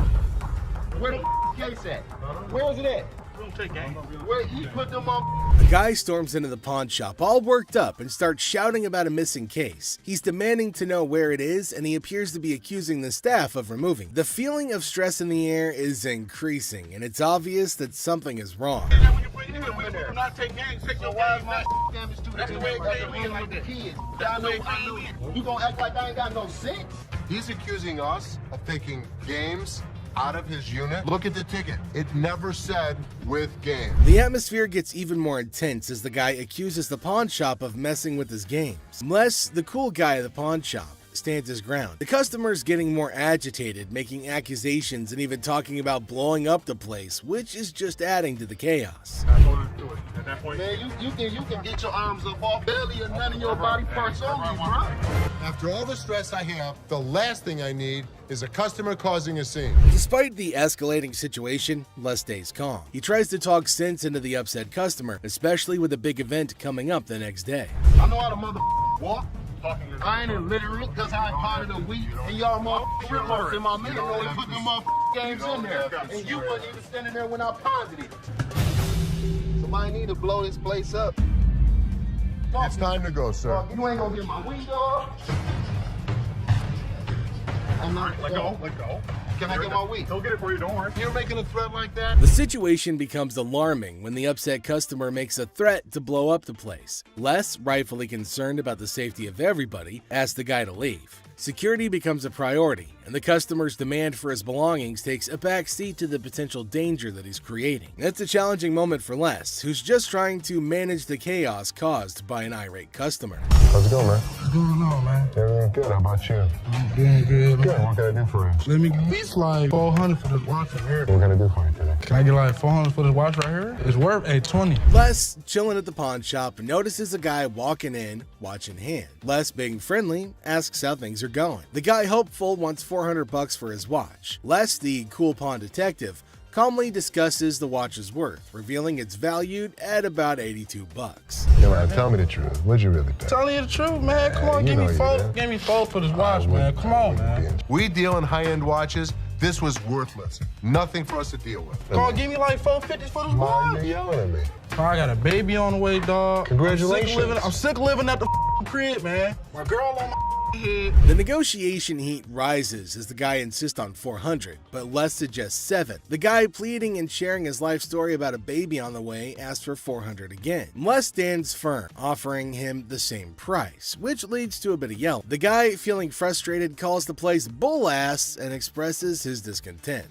You want $10? I want to do it $10. I have no idea. Go to Coney Island. Give me Coney Island is good. Coney Island on $10. Got a baby on the way. They gonna do this to me, dog. What you looking like a crazy fool? The tension escalates and the guy feels disrespected, using strong words and even threatening Les. Les, staying cool, suggests maybe he should have been given $400, hinting at a broken lamp that needs payment. The situation gets intense, with the guy considering if he should have taken the deal. Cash for this watch, man. 400? Oh, I'm sorry. This is a bullshit ass place, man. This whole ass place, dog. Excuse me. You call it what? You call him a bitch? You? I'll knock you the out. You know who you talking to. Tell me. Dog, don't touch me, homie, dog. Touch me, dude. Then maybe he would have been able to pay me for the lamp that he broke. Yo, I'm off you, dog. The guy, still upset, leaves the shop, but not without some fiery words. Les reflects on the encounter, realizing maybe he should have given $400 to avoid the chaos. The drama ends, leaving behind a mix of emotions and a used watch. Life at the pawn shop remains unpredictable and full of surprises. How you doing today? Hey, pretty good. How are you? Real good, thanks. I'm Les. Les, I'm Randall. How are you? Randall, oh, you got a hell of a grip. Wow. What the hell is it? Call it a ring. Okay. I didn't think it was a bus. How'd you get it? I just got it. This guy smelled like a brewery. Okay. How much did you want? I'd like $500 for it. Why? Why? Because I need it. Yeah, I got you. 2 DUIs. A person walks into the pawn shop, catching Les's attention. Things start getting interesting right away. The person wants $500 for a ring and shows it to Les. Les, being curious, asks where the ring came from and why they want to sell it. The person gets really mad when Les asks questions. The intensity in the air rises as the person angrily explains why they're selling the ring. Les stays calm, making it a surprising and dramatic moment in the pawn shop. Well, if it was gold, I'd give you more than $500, but it's not real. It's not. I know it's worth $500 and you're going to give me $500. Well, actually, this was gold, but it was brass. It had no value. I understand. You have court issues. The problem is, I need $500 for it. I'm sure you do. Man, I don't know why you do. As the conversation continues, Les drops a bombshell. He tells the person that if the ring were real gold, he'd offer a whopping $2,500. Feeling a glimmer of hope, the customer suggests, just give me the $2,500 then. Expectantly awaiting a positive response, Les, with a touch of humor, reveals the harsh reality. He explains that the ring is fake, not even worth $500, and he won't pay that much for a counterfeit ring. You got to give me something for it. I can't give it to you. I'm sorry. Give it to me anyway. Man, you can give me something for it. No. You give me something just don't for beat it. on the glass. This guy was drunk. You give me that ring back. Give me that. It's the. Ow, I ain't going nowhere. Man, get away from me. Get out of here! I go You man? In the midst of the ring discussion, a security guard quietly enters, taking a position behind the customer. The customer, desperate, pleads with Les to give him something for the ring, but Les, staying true to his detective skills, rejects the plea, emphasizing the ring's fake nature. Les, sensing trouble, comments that the customer seems drunk, adding another unexpected twist to the escalating situation. As the rejection sinks in, the customer, unable to contain his frustration, sits on the floor, declaring that he won't leave. The tension peaks as he becomes increasingly aggressive. The guard steps into action, forcefully dragging the defiant customer out of the store. But despite being escorted out, the customer continues to yell and make a scene. Oh boy. I see you sweating. Yeah. Must be hot outside. No, I was doing karate outside. You're doing karate? And judo. I'm Bruce Lee's sister. Really? Yeah. As the door jingles, a woman strolls into the pawn shop rocking winter clothes in the summer heat. Now she's chatting with Les, teasing him about the sweltering weather. She even claims to be a martial arts pro, throwing around Bruce Lee's name. The banter kicks off with a request for a karate move demonstration. She said she was Bruce Lee's sister. So what you got? The atmosphere takes an unexpected turn when the woman unveils a unique item, a mysterious fox mink. Les, unfamiliar with such creatures, engages in a lighthearted conversation to understand more about this fox mink. The woman, with a hint of mystery, reveals her intention to sell it. A mink fox? I don't know. I'm not into animals. Fox. I've heard of fox. I've heard of mink. So fox mink. Did you want to pause? As the conversation unfolds, Les dives into the details of the fox mink, trying to grasp its worth. The woman shares anecdotes about the origins of the item, painting a vivid picture of its history. Les, playing the role of the detective, subtly negotiates and gathers information to figure out the best deal. Sell it. How much did you want for it? $50,000. The encounter concluded with the woman deciding to part ways with her fox mink. Les, using his seasoned charm, finalizes the deal. The quirky tale of the winter-dressed woman and her unique pawned item adds an unexpected twist to the usual pawn shop routine, leaving both parties with a memorable experience. Woman comes in to sell me a high-end bottle of liquor. Ma'am, I'm Is that what you're saying? You have no respect.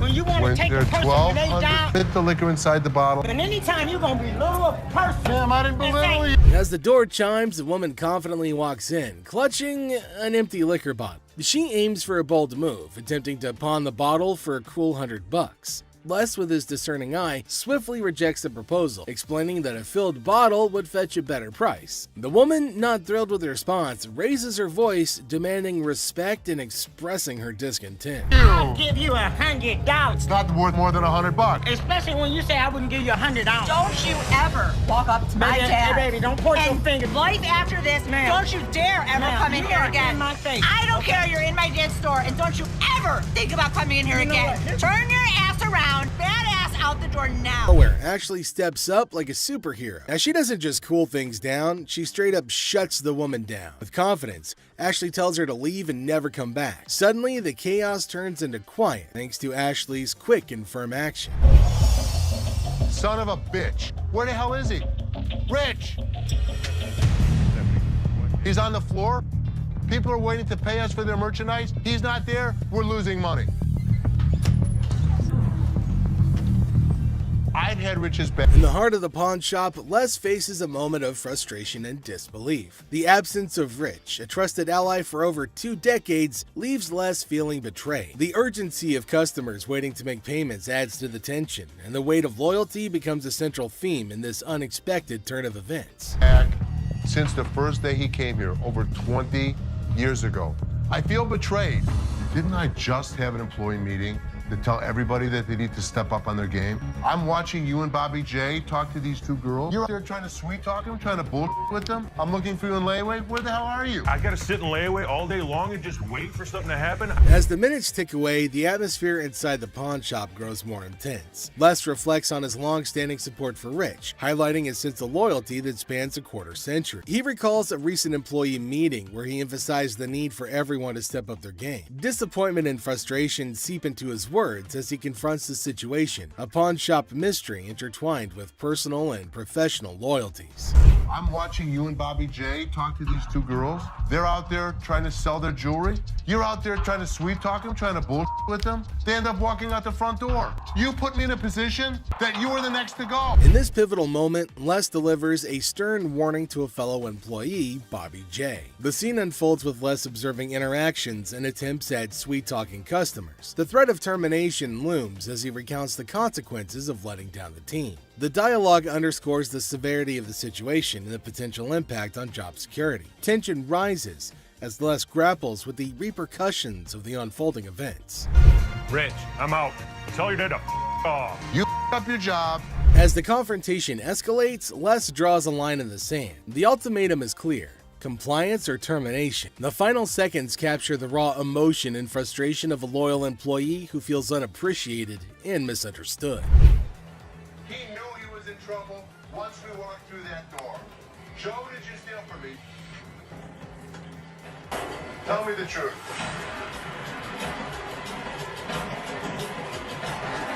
Inside the pawn shop, a sense of trouble looms as the head of security, Joe, faces a difficult moment. The air is heavy with anticipation as accusations are laid out. In a tense exchange, the truth emerges when Joe admits to stealing. The weight of the admission sets the stage for the unraveling of a trusted employee's actions. The detectives call in uniformed officers to put the cuffs on. And then he reaches into his pocket and pulls out an assortment of jewelry worth over $7,000. As the admission hangs in the air, the situation takes an unexpected turn. Detectives call in uniformed officers to apprehend Joe. A place built on trust is now shaken to its core as the true extent of the betrayal unfolds. You go this way. This is my loyalist point, my head of security, guy that I trust. The arrest unfolds and reality sinks in for the pawn shop owner. The disbelief is evident as a devoted employee, the head of security for the previous 3 years, is carried away in handcuffs. The emotional weight of the betrayal is clear in the owner's voice, which expresses the anguish of putting trust in someone who later proved dishonest. If he was, he could be anyone.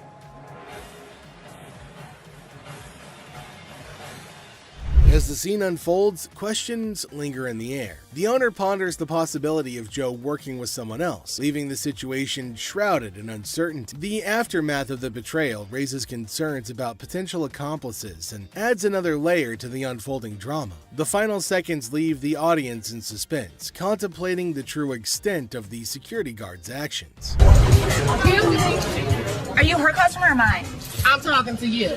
Come on. This lady got so irate because she wanted to be next in line. She wanted to be first. She felt that she was the most important out of every customer. You're next in line, so let me be right with you. Okay, well, come on. It doesn't matter. What the are you? You're not the police. I can talk to whoever I want to talk to. What are you going to do? You offer it now. In the opening scene, Ashley is at the counter with a lengthy line of customers. A sudden disruption occurs when a black woman attempts to cut in front of everybody else. Ashley confronts her, asking, "What are you doing?" The woman becomes upset, but Ashley firmly asserts, "You can't do that stuff here." Goodbye. Come back here. Let's talk right now. Take the receipt. What would you like to do with it, ma'am? I want to pay. Well, you have to go to those windows. I'm not, no. I come to this line any other time. Not at this window. Okay, well, I'm not going to stand in the line. In the wrong line. Get in the other line. And I'm not going to get in another line. I'm going to walk straight up to the damn window. We won't take you. The woman continued standing in line at the counter. Les approached her, inquiring about the situation. She explained that she wanted to pay, but refused to move to the next window. Les informed her that in the pawn shop, crossing others in line isn't allowed, emphasizing the importance of waiting your turn. Care of you. Well, y'all just only see this lady here? All the other customers. Okay, and I always come to this line. I'm sorry. You have to stand in the other line. Okay, well, I'll be back before y'all close. You can do whatever you want in this line. She can't. Can't wait your turn. We'll be back later. Following the interaction, the woman eventually complied and moved to another window. Les, taking action, instructed the workers at that window not to accept their payment. He firmly directed the woman to wait in line like the other customers, reinforcing the shop's policy on fair and orderly transactions. Thank you, sir. We appreciate it. Thank you. Thank you. Thank you. Yeah, jackass. Take your bitch. Take Yeah, that's you. and get it. You make me. We don't, Sir, we don't want please. this. You can take this stuff. Sir, and sir, put it where the listen. sun don't shine. Listen. I don't know what the problem was. As the interaction begins, the customer expresses gratitude, but the tone takes an unexpected turn. Tensions rise as the customer's language becomes confrontational. The shopkeeper, addressing the situation calmly, refuses to tolerate mistreatment. The dynamics shift from appreciation to conflict, showcasing the challenges of customer service in a brief yet intense moment. Came in here, tried to spend my money is what I did. That's what I did. Okay. And come instead of trying to come in here, I'm not even talking to you. I need a liver transplant. Why? Seriously? They didn't even look at these cards. Sour Patch Kids. The narrative unfolds with the arrival of another customer, visibly intoxicated.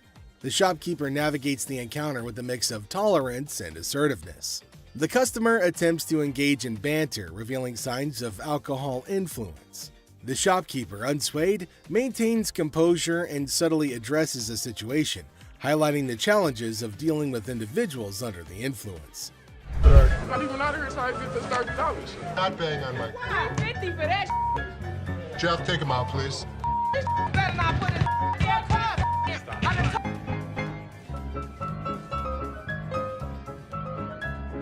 How would you? Man, what the?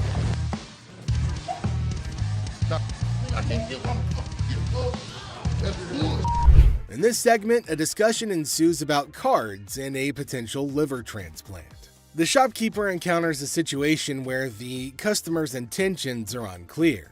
Misunderstandings arise, and the shopkeeper skillfully navigates the conversation. The dialogue touches on humorous elements while portraying the complexity of communication in a retail setting. What, is it, ma'am? Is it? I don't know. You tell me. Man, come on, you the dude with the ponytail? The wife's racking my nuts on the telephone constantly. Tie 2 earrings in your ear. Does it matter? Just take it off, put it with mine a little bit, let it get a little bit more weight to it, and go ahead and give me my money. Does that make sense? Right this way. You can't come back. Damn this! Move out my way now, one of y'all touch me. I'll break this. I'm more than happy to go to the ends of the earth for you. When you come in like an ass, you be walked out like an ass. The scene takes a surprising turn as the atmosphere shifts. The shopkeeper reassures the customers that, despite challenges, the store is dedicated to going the extra mile for them. The encounter, starting with tension, concludes with an assurance of excellent service. This final part encapsulates the roller coaster of emotions within a brief time frame, showcasing the highs and lows of customer interactions.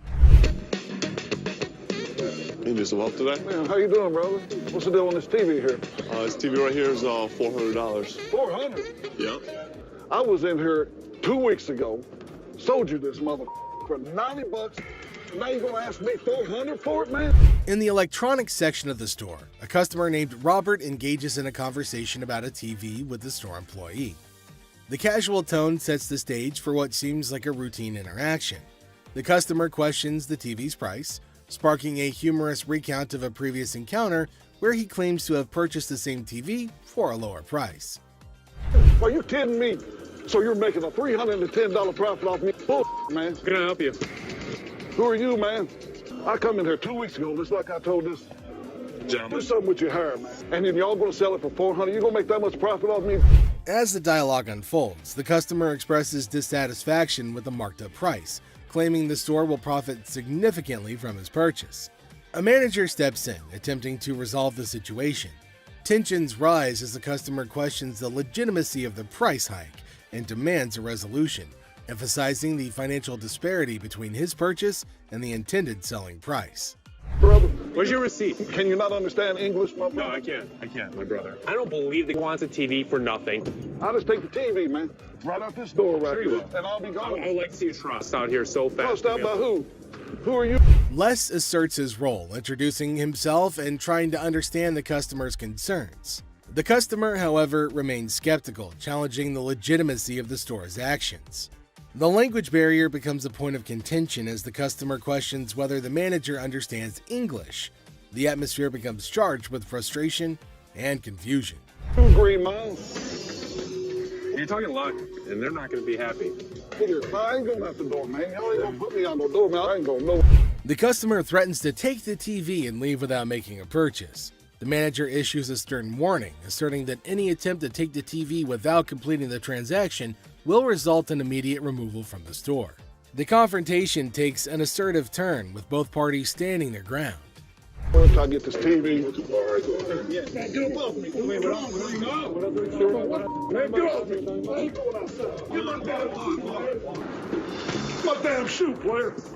Y'all got my shoe. You got my money. This joint. This guy was acting like a total baby. He wanted attention, and he got it. Despite the warnings, the customer decides to leave the store, expressing discontent with the entire experience. He accuses the store of mistreatment and vows never to return.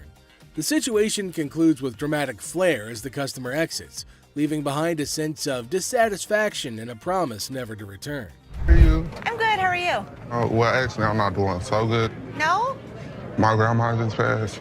I'm I sorry. was like hoping to Okay, so whose ring is this? my grandma's. Oh. So you want to just pawn it, right? Because you want to be able to get it back? Yeah. Okay. Do you have anything else? It's not real. What you mean it's not real? It's not real gold. A guy comes in feeling sad and asks Ashley to pawn his grandma's ring, explaining that she passed away and it's all he has. When Ashley checks the ring, she gently says it's not real. Concerned, she asks if he's got anything else, wanting to help him in a simple way. You saying basically I sat up there and waste my time talking to you? You don't waste your time. If you have a TV, you can pawn your TV. What the I look like pawning my TV?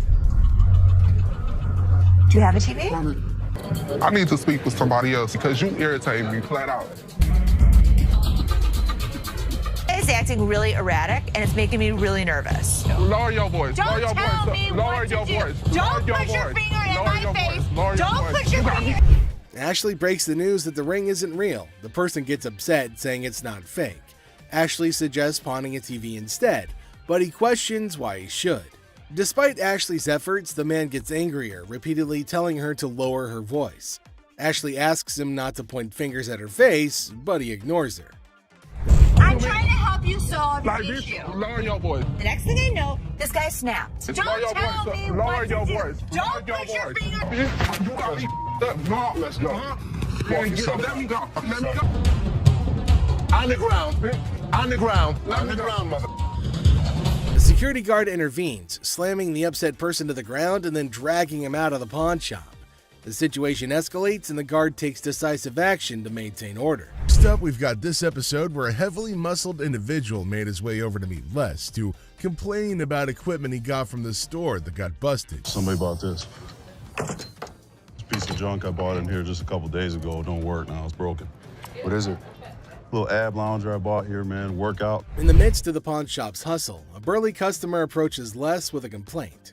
He's upset about a busted piece of exercise equipment, an AB lounger purchased just days ago. Les, sticking to the store policy, explains that they can only provide an exchange, not a cash refund. Tensions rise as the customer vehemently rejects the idea of an exchange, demanding his money back. They can only hand over another item in place of the faulty one. If you had the receipt, I could give you an exchange. I could give you something. I don't want an exchange because it's probably going to be some again. How about you just get my money? As the disagreement escalates, the customer insists on a cash refund, dismissing the option of another item.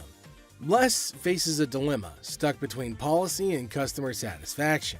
The clash intensifies as the customer becomes forceful in his demand for a monetary refund, setting the stage for a heated confrontation.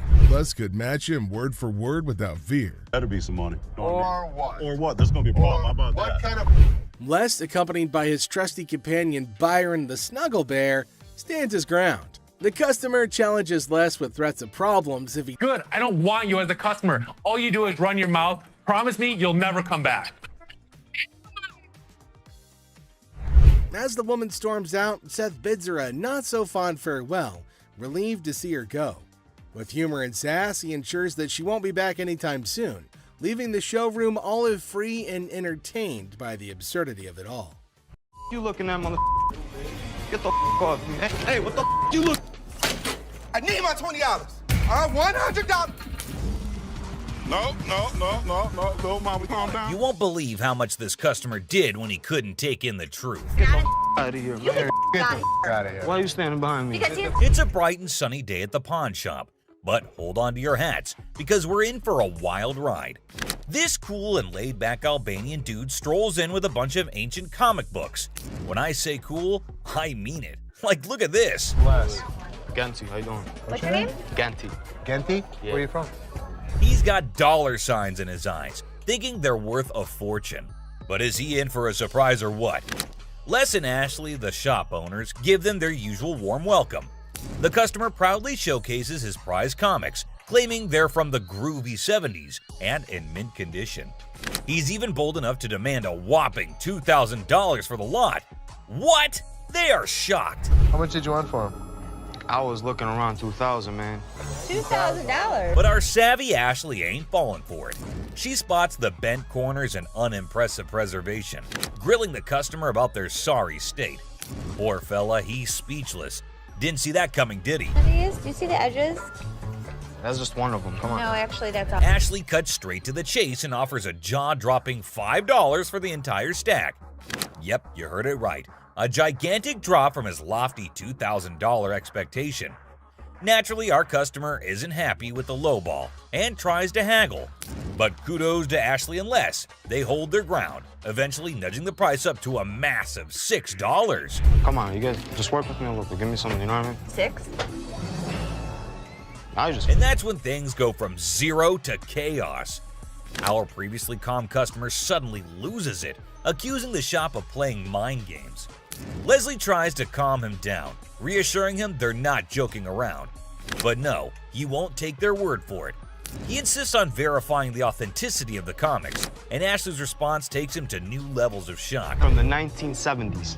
So am I. I don't go for you. Oh boy, buckle up, because it's all downhill from here. The customer starts swearing up a storm, slamming the table like a man possessed. He's convinced he's being duped, and boy is he fuming. Like you're playing me right now, because I know this is worth way more than $6. The situation gets so out of hand that a burly bodyguard has to step in and escort him out. But wait, there's more. Right before leaving, he pulls a move that really ticks off another customer. Talk about adding fuel to the fire. Get the off me. Hey, what the you look? Come here. Next thing you know, we're witnessing an impromptu street brawl right inside the shop. These two customers throw punches like they're in a heavyweight championship match. And let me tell you, it's a hilarious sight to behold. Come on, fuck me. Eventually, the bodyguards swoop in like superheroes and drag both fighters out. Man, talk about a show. After the dust settles, our Albanian friend tries to save face with a final quip. I'm Albanian, baby! Well, my friend, you've certainly lived up to that fiery reputation of yours. What a roller coaster of a pawn shop experience, folks. Next up, just another regular day at the pawn shop. People coming and going. Some happy, some not so much. $100. Hold on, bro. Hold on. Let me prove my point. Now here's a guy who walks in hoping to get a loan of $100 for his gold chain. And you know what? The receptionist happily agrees. Loan approved, right? How much would you like? $100. Okay. I can do the $100. Well, hold your horses, because this is where things go haywire. This customer seems all polite and even hands over his ID for verification. But then he brings up this 20% business, as it's written on the sign right there. The receptionist is completely lost, and the customer starts explaining how he should get 20% added to the $100 loan, making it $120. Put my 20%, right? What 20%, sir? The sign right here say I get 20%. But the poor receptionist has no clue what he's talking about. Politeness goes out the window, folks. The man's anger instantly flares up when he realizes the receptionist is clueless. He asks her if she's ever seen the sign in her life, and boy does he point it out right in front of the shop. Talk about intense. Sir, I don't know what you're talking about. Is you serious? Yes, sir. Ma'am, you ain't never seen the sign? Now, this angry customer won't let it go. His voice keeps getting louder, drawing everyone's attention in the shop. I'm supposed to get 20%. You said you gonna give me 100. I get 20% of 100. We see as the bodyguard's on alert, and even Seth, the boss, steps out of his office to see what the commotion is all about. The man keeps angrily repeating that he's supposed to get that 20% with $100. When the receptionist refuses to budge, he demands to see the manager. Seth steps up and asks the customer to read the sign again. He patiently explains what it actually means. Another pawn shop, bring me in the ticket, and when you take it out of that pawn shop, I'll give you 20. But does our furious customer listen? No way. He's sticking to his guns, dead set on his demands. He even goes back and snatches the sign to show it to the receptionist and Seth. You can practically feel the tension, folks. If Seth wasn't behind that glass, this guy might have thrown a punch. Clearly, he's not thinking straight. That's when the bodyguard steps in and takes the sign away from him. Hey, straight up. My man, let this go. Let this go. 20%. The angry customer doesn't even give Seth a chance to explain. Oh boy, talk about rage blinding a person. This irate customer keeps shouting in the shop, demanding his 20%, hoping someone will back him up. Sir. Why? Well, because you're false advertising. I guess you think You're not letting. But here's where things escalate. This customer challenges Seth to step out of his glass office and face him like a man. Whoa, the temperature's rising in here. But Seth's having none of it. He tells him to get out since he's causing a ruckus. And you know what happens next? He gets escorted out by the bodyguard. And get this, he tries to take the sign with him. I'm getting something out this, bro. You down for this time, my man. I'm gonna chase you down. The mother. Gotta admit, that's a bit hilarious. But the bodyguard quickly snatches it back, and the customer keeps cursing as he leaves the shop. But wait, there's more. To show his anger, this guy grabs a harmless plant and throws it on the ground. Huh, $20 worth right there, bitches. Oh, man. What did the plant do to him? Seriously, what did the plant ever do to you, man? And off he angrily storms away. It's never a dull day around here, is it? This next lady has real poor luck, but it does not excuse her behavior. Wait, man. The door's right there. Have a good day. Because you got a big dude, you think you hot? So this lady storms into the store demanding her stuff back, which happens to be just 2 TVs. The receptionist asks her for some ID and tickets as proof, but this lady is completely clueless. I need your ID or the tickets. My what? She doesn't have any of those things, and here comes the shocker. Her boyfriend pawned off her belongings. Can you believe it? Now she wants them back, and it's a pretty messed up situation to be honest. She explains to the receptionist that she can't provide the required documents because her no-good boyfriend isn't even around anymore. He left her high and dry. Ouch, that's gotta hurt. Now Ashley, who overhears the whole thing, initially sympathizes with this poor girl. But hold up, that sympathy doesn't last for long, and for good reason.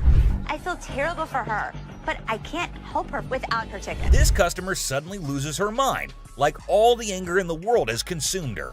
And guess what she does next? Brace yourselves, people. She starts yelling and banging on the glass window, demanding her precious TV. Don't bang on my window! Seriously, that's not how you get things done. Even if someone is trying to help you, no one will tolerate that kind of behavior. Ashley, understandably furious, tells her to back off. The situation gets so heated that Ashley has to step out of the room to confront this unruly customer. And guess what? This lady has the audacity to threaten Ashley. Well, Ashley isn't one to back down, so she tells her to get the heck out of the shop. This customer is beyond crazy, I tell you. It seems like she had a truckload of problems even before she set foot in the store. What? I dare you. Now, the bodyguard steps in to escort her out, but oh boy, this girl goes on a rampage. She knocks over everything in her path, completely enraged. Come on, girl, you seriously need to chill out. Bye! What? I can't leave. Finally, they manage to get her out of the shop, but you won't believe what happens next. Unlike the previous guy who threw a plant, this woman tries not once, not twice, but 3 freaking times to break back into the store. I mean, seriously, woman, get a grip on yourself. This is just embarrassing for everyone involved. But damn it, we're not your local psychologist neither. Even the bodyguard has had enough at this point, and he can only imagine what kind of crazy exchange must have taken place. Man, oh man, what a wild scene that must have been. This next guy is the most polite guy you'll see, but things take an interesting turn. I'm trying to help you solve your issue. What you mean? Well, folks, let me tell you about this wild encounter that went down, starting with a seemingly innocent greeting. Hey, how are you? I'm good, how are you? Well, actually, I'm not doing so good. Little did anyone know, trouble was brewing. You see, this poor customer was feeling down because his dear grandma had passed away. He needed to sell something urgently to scrape together enough cash to cover his rent. Now that's a tough spot to be in, right? Enter Ashley, a real gem of a person. She genuinely empathized with this guy and offered a helping hand. So the dude decides to sell his late grandma's ring, thinking it's made of real gold and worth a fortune. Ashley, being the responsible gal she is, takes a good look at the ring to verify its authenticity. And guess what? It's not the real deal, folks. It's as fake as a knockoff Rolex. Okay. Do you have anything? Naturally, Ashley breaks the news to the guy and asks if he's got anything else to pawn instead. But this fella, he ain't buying it. He's convinced that Ashley's got it all wrong. and he wasted his precious time chatting with her. Well, hold your horses, buddy. Ashley calmly reassures him that his time wasn't wasted and suggested he could pawn his TV instead. But oh boy, this suggestion hit a nerve. He starts acting all weird and uncooperative, throwing a tantrum. TV, you can pawn your TV. What the I look like? Now, here's where things get intense. Ashley's just trying her darn best to help this guy out, but he's not having it. He demands his ring back and starts searching for someone else to deal with. I'm trying to do whatever I can to help him. This not making no sense. And when Ashley tries to explain that she's simply doing her job to lend a hand, it's like a switch flip inside this guy's head. He goes ballistic, questioning Ashley's every move and acting all erratic. It's honestly a bit scary, folks. Believe it or not, this fella has the audacity to tell Ashley to lower her voice, even though he's the one causing all the ruckus. Talk about pushing boundaries. He even has the nerve to put his hand on her face trying to belittle her. And get this, he's not even listening. Lower your voice. Don't Lower your tell voice. me Lower what your to do. voice. Don't Lower your push your- voice. He's busy with his threats, making Ashley's job even harder. But our girl Ashley, bless her heart, stands her ground like a champ. But wait for it, folks. Here comes the jaw-dropping twist. Out of nowhere, a hero emerges. My face. Lower your Don't voice. put your You got finger me. in my face. No, you got me. Bam! This mysterious stranger slams our angry customer to the ground WWE style. Can you believe it? And that's not all, folks. This hero then grabs the unruly fella and drags him out of the place. Because guess what? The dude still won't quit. On the ground. On the ground. On the ground, mother. He keeps up with his nonsense, making threats and vowing to return for more. Seriously, what on earth did Ashley ever do to deserve this kind of treatment? It's downright mind-boggling, folks. Well, the last person on this list is no less than any other irrational person than earlier. If the item was worth the money, I would give her money, but he was a loudmouth. It's just another ordinary day at the shop when this woman walks in, hoping to make some quick cash by selling her jewelry. Pretty common scenario, right? How you doing? I'm good. Trying to find this here. Well, here's the twist. It's also quite common for people to claim that their jewelry is real, when in fact, it's not. But it all depends on how they react when they find out the truth. Now, this particular woman already seems a bit agitated as she approaches the counter to sell her rose gold earrings. Les, the shopkeeper, takes a look at the earrings and bluntly informs her that the color is not real. Surprise, surprise. I can feel you. Okay, so what's up? They're not real. The woman didn't see that coming. Les goes on to explain why the color is faded, indicating that the earrings are not made of real gold. Now, you'd expect her to accept the reality and move on, right? Nope, not this lady. Instead, she comes up with a lame response like, well, duh, that's because it's rose gold. Seriously? I mean, it's common knowledge that when the color starts fading on real gold, it's a clear sign that it's not genuine. But this woman insists it's two-tone rose gold, while Les insists it's just some base metal. They were just base metal. It's not gold. Base metal is going to turn colors when you put chemicals on it. Come on, lady, listen to the expert here instead of getting all rude. The fact is, base metal changes colors, not real gold.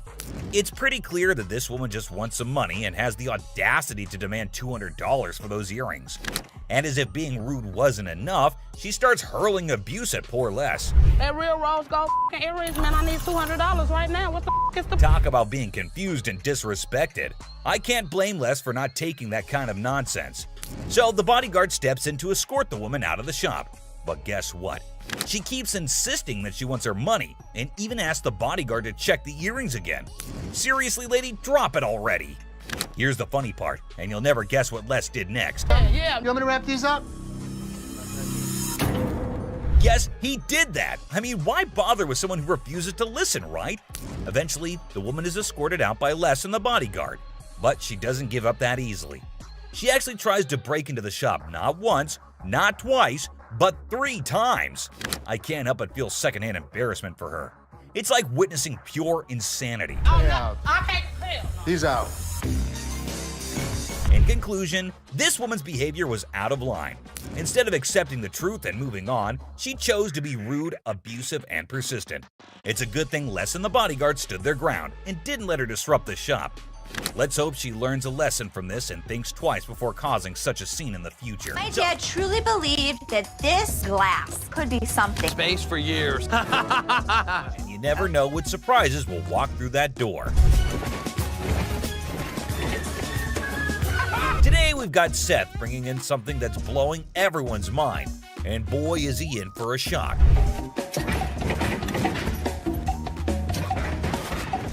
Our friend Penny rolls in with a rare 83 T-top Cutlass, lowrider frames, and a fully customized beauty.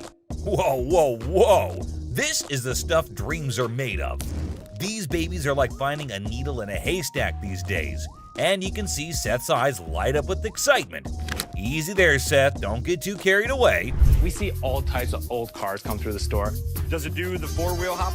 It could if you wanted it to. This amazing car is decked out with 4 switches and can hop up to 72 inches in the front. And guess what? If you're up for it, it can even do a 4-wheel hop. Talk about a versatile ride. If you wanted to, it's equipped to. But it's very rare we see a tricked out car that actually jumps off the ground. This car is the real deal, folks. It's got all the bells and whistles you could imagine. How often do you come across a fully equipped ride like this? Seth can't help but admit that it's incredibly rare to see a car that's not only fully customized, but can also jump off the ground. He can't resist showing off, telling us about the car's 4 hydraulic pumps and a whopping 14 deep cycle batteries. More batteries mean more power, right? Seth and his buddy can't resist the temptation to hop in and experience it firsthand. And let me tell you, they are having a blast.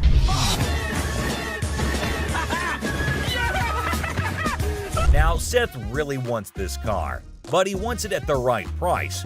Penny, on the other hand, is hoping to fetch $12,000 for it. Will Seth bite the bullet and make the deal? Well, here's the twist. How about $4,000?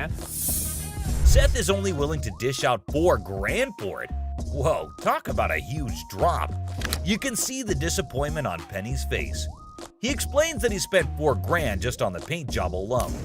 After some negotiation, Penny agrees to settle for $10,000. But Seth tries to push it further, offering $7,000. You know he wants it. It's very rare we see a tricked out car that actually jumps off the. Penny, being the wise guy he is, doesn't take the deal. In the end, they part ways on good terms.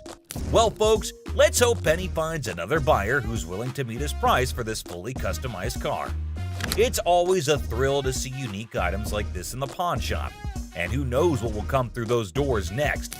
Stay tuned for more pawn shop adventures. But here comes another gem-filled day at Les's pawn shop. It's a waste of time, Dad. You'll see. We have a woman who's brought in some stones she discovered at her late grandmother's house. Her goal? To gather enough cash to cover her dear grandma's funeral expenses. Poor thing, she's not quite sure about the value of these stones and is expecting to receive a modest sum for them. Younger. How much did you want for these?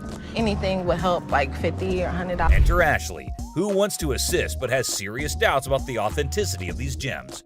On the other hand, Les is a big softie who sees potential in these stones and wants to help the woman out. Why? It's a waste of time. This could be custom jewelry. Yeah, it could be, but I think some of these are... Now, Ashley isn't on board with Les's plan. Talk about family drama.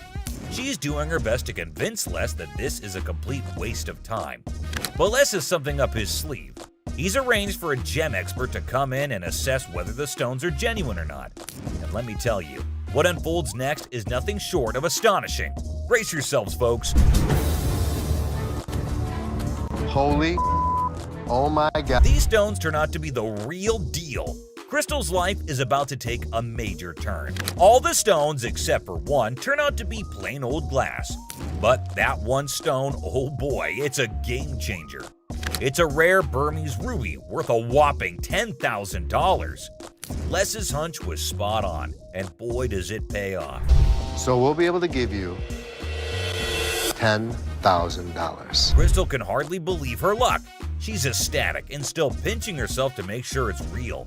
And you know what? Les deserves a round of applause for his intuition and faith in those stones. Well done, Les. It just goes to show that sometimes you can stumble upon hidden treasures in the most unexpected places. Crystal's journey from uncertainty to a life-changing discovery is a testament to the unpredictable nature of the pawn shop world. Who knows what other surprises await us in the future? Stay tuned, folks, because the adventure at Les's pawn shop is far from over. Hold on to your seats because this next guy is about to unleash some of the rarest goodies on the market. 5, 6. Brace yourselves, space geeks, because this is gonna blow your mind. So this guy rolls up with a bunch of crates, and let me tell you, the anticipation is real. Got a couple things. I have some Star Trek things, and I also have things from NASA. He's got some seriously cool stuff from the Star Trek universe, and even NASA. I mean, come on, that's pretty awesome. It's clear that this dude is a space enthusiast through and through, and his collection is off the charts. Honestly, it's a total flex. Like seriously, you gotta take a look at this thing. This is all the kind of stuff that you're into. Now, here's the kicker. Ashley confesses that she and her brother aren't exactly die-hard Star Trek fans. But guess what? Every time they get anything Star Trek related in their shop, it flies off the shelves. I'm not a Trekkie girl, my brother's not a Trekkie guy, but when we get Star Trek stuff in here, it flies off. Talk about a lucky break, huh? This guy managed to gather all these valuable items from various Star Trek conventions across the country, thanks to his gig as a truck driver.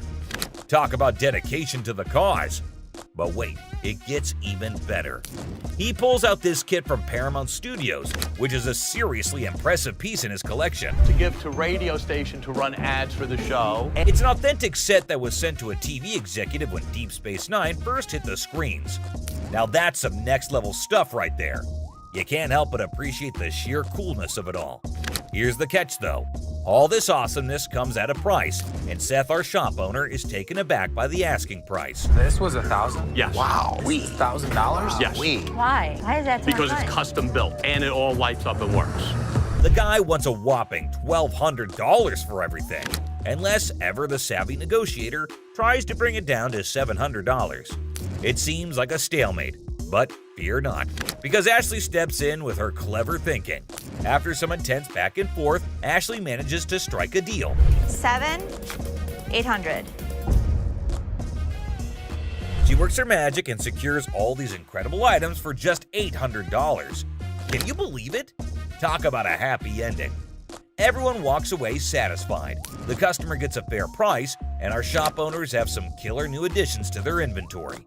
Who knew that a truck driver with a passion for Star Trek could bring so much excitement to our little shop? It just goes to show you never know what surprises are waiting around the corner. I kid you not. This next guy just pulled up with a true gem. Checker taxi cab. I don't know about the original miles.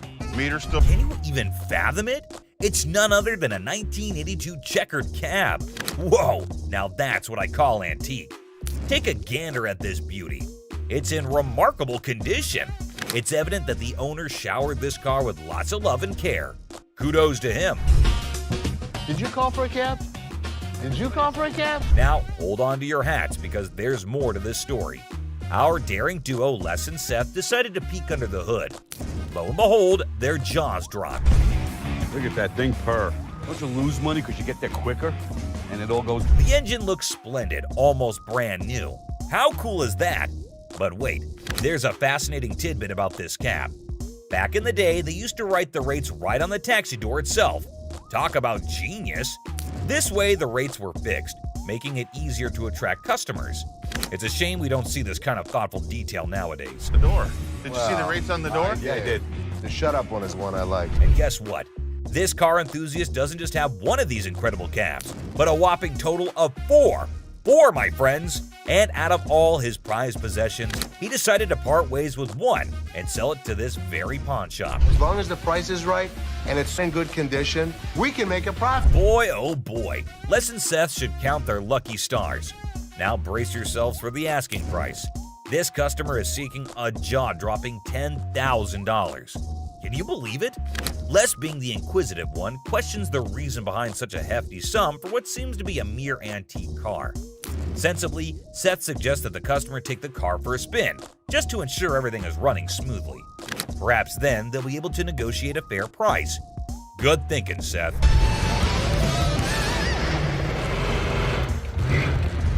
Les, ever the insightful one, recognizes that this is not just any ordinary car. It's a masterpiece, a truly unique item. Plus, considering its excellent condition, they can actually turn a profit from it. However, much to their disappointment, the customer refuses to budge below $8,500. Sadly, no deal can be made today.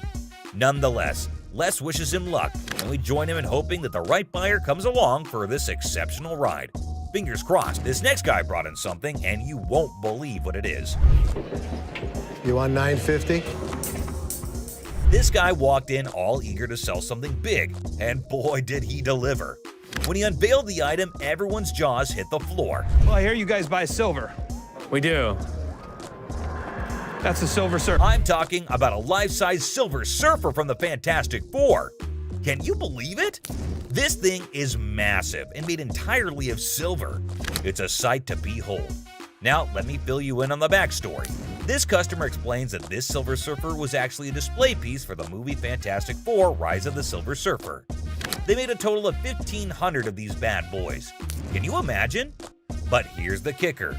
Is it actually silver? This is literally just a regular mannequin and plywood. The customer reveals that this is just a regular mannequin covered in a vacuum metal plastic wrap. He actually got it from a movie theater where he used to advertise. And get this, he owns his own comic book store. I advertise that, and I own a comic book store. I said, and that's how he managed to convince the set designer to let him take it home.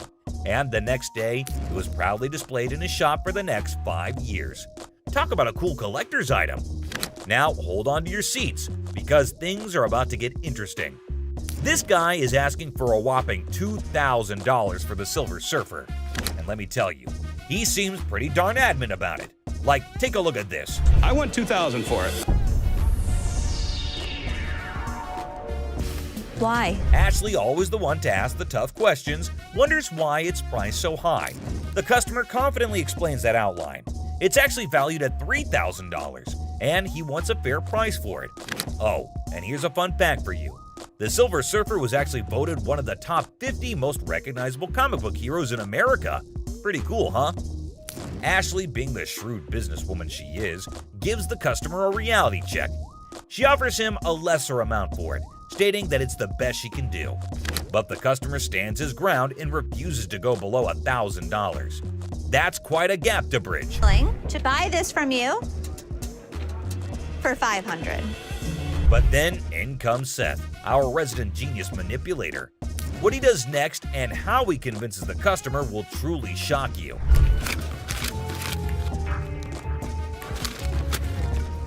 Yes, did you see that?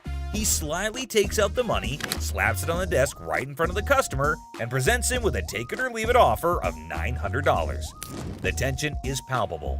What do you think this man will do? Take it or leave it. It's clear that he's holding out for a higher price. Hey, sometimes you gotta stick to your guns. Well, after giving it some serious thought, the customer ultimately did decide this. It's a pleasure. We're gonna go surfing on home. See you later. And walked away from the deal. But wait, there's more. You think Les will let him walk away like this? Les has something up his sleeve, and he does this. Where I want it. If you're gonna walk for $50, you're gonna back it back up, you're gonna take it back. Well, after mulling it over, the customer finally caved in and agreed to Les's offer. That's the kind of influence Les has, folks. Somehow, people just can't resist his charm. Now, with everyone on the same page, they can all happily move forward. It's smooth sailing from here on out. Jack, get the out of here. Yeah, I know you like Gonna get your hands off. Really? You know what? I never liked you as. I literally. She ain't by herself, my man. No, I call. I'm sure you're curious about what happened, so let's not waste any time and jump right into it. So this customer walks into the pawn shop looking visibly upset. As usual, Ashley greets him and asks how he's doing. Turns out he's not doing well at all. Here's the reason why. I'm not doing so good. No? My grandma just passed. I'm sorry. I was like, It's really sad to hear about it. Now, he brings along a ring that belonged to his grandmother. He wants to pawn this ring because he plans to retrieve it once he earns enough money. How sweet, right? However, it turns out that the ring is fake, which surprises the customer. Now, this got me thinking. Is he pretending or is he genuinely serious? It's hard to trust people these days, you know? But Ashley comes up with a solution to help him out by pawning his television. Can you guess what his response was? what the I look like on my TV? He starts getting rude with Ashley, which escalates into a heated argument. Then he demands his ring back, and not only that, he insists on being helped by another employee because he's annoyed with Ashley. And guess what happens next? Put your finger in my face! Don't put your finger in... Yep, that's how he ended up there. Crazy, isn't it? This customer's behavior became even more disrespectful. just to prove that Ashley was completely wrong and useless. That's when, as you saw, the big guy steps in and knocks him down. But he continues to yell and curse at her. Eventually, Byron forcefully removes him from the shop. You got me up. No, let's go. Man, let me go. Let me go, man. Just when he thought everything had settled down, the customer goes ahead and threatens Ashley, saying he'll come back to get her. Oh dear, that's the biggest mistake he made since entering the shop. We all know what happens when someone messes with Ashley, right? Well, brace yourself and see it for yourself. On the ground. On the ground. On the ground.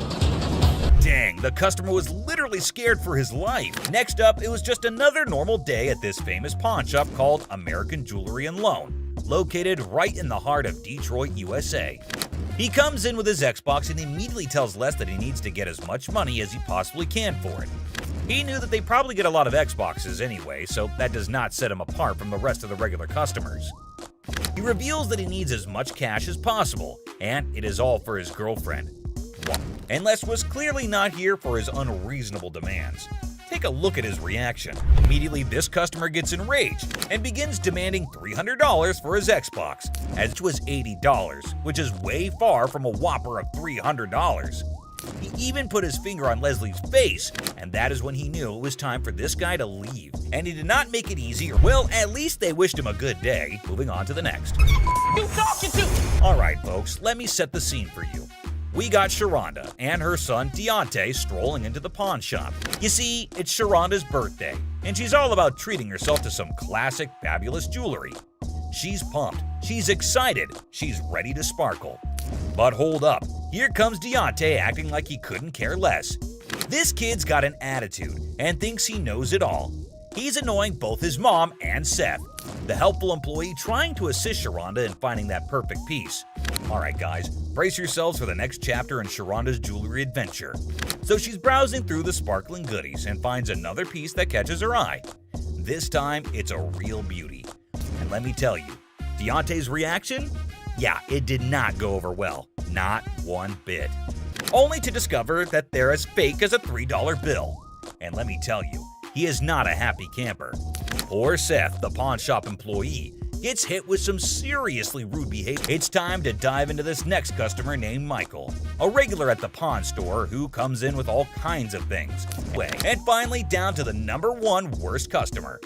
This customer was being disrespectful and disgusting at the store, and someone finally put him in place. Whew! You understand that? I got you. Don't with my kid. I'm sorry, man. You don't with my kid. He walks in and notices a table and immediately just announces to no one in particular that somebody needed to come to help him out with it. That's really not a nice way to ask. Jeez. Take a look at how he was behaving. Let me lay on this mother. You see, this is a sex table. This is for what? He was being very crude, and Ashley notices his presence there very quickly, especially considering how loud he was being. He again keeps shouting for someone to come help him, and then, you won't believe this, but he asks for Ashley in person and says she is his girl. Take a look at what he was saying, or rather shouting. Ashley, man.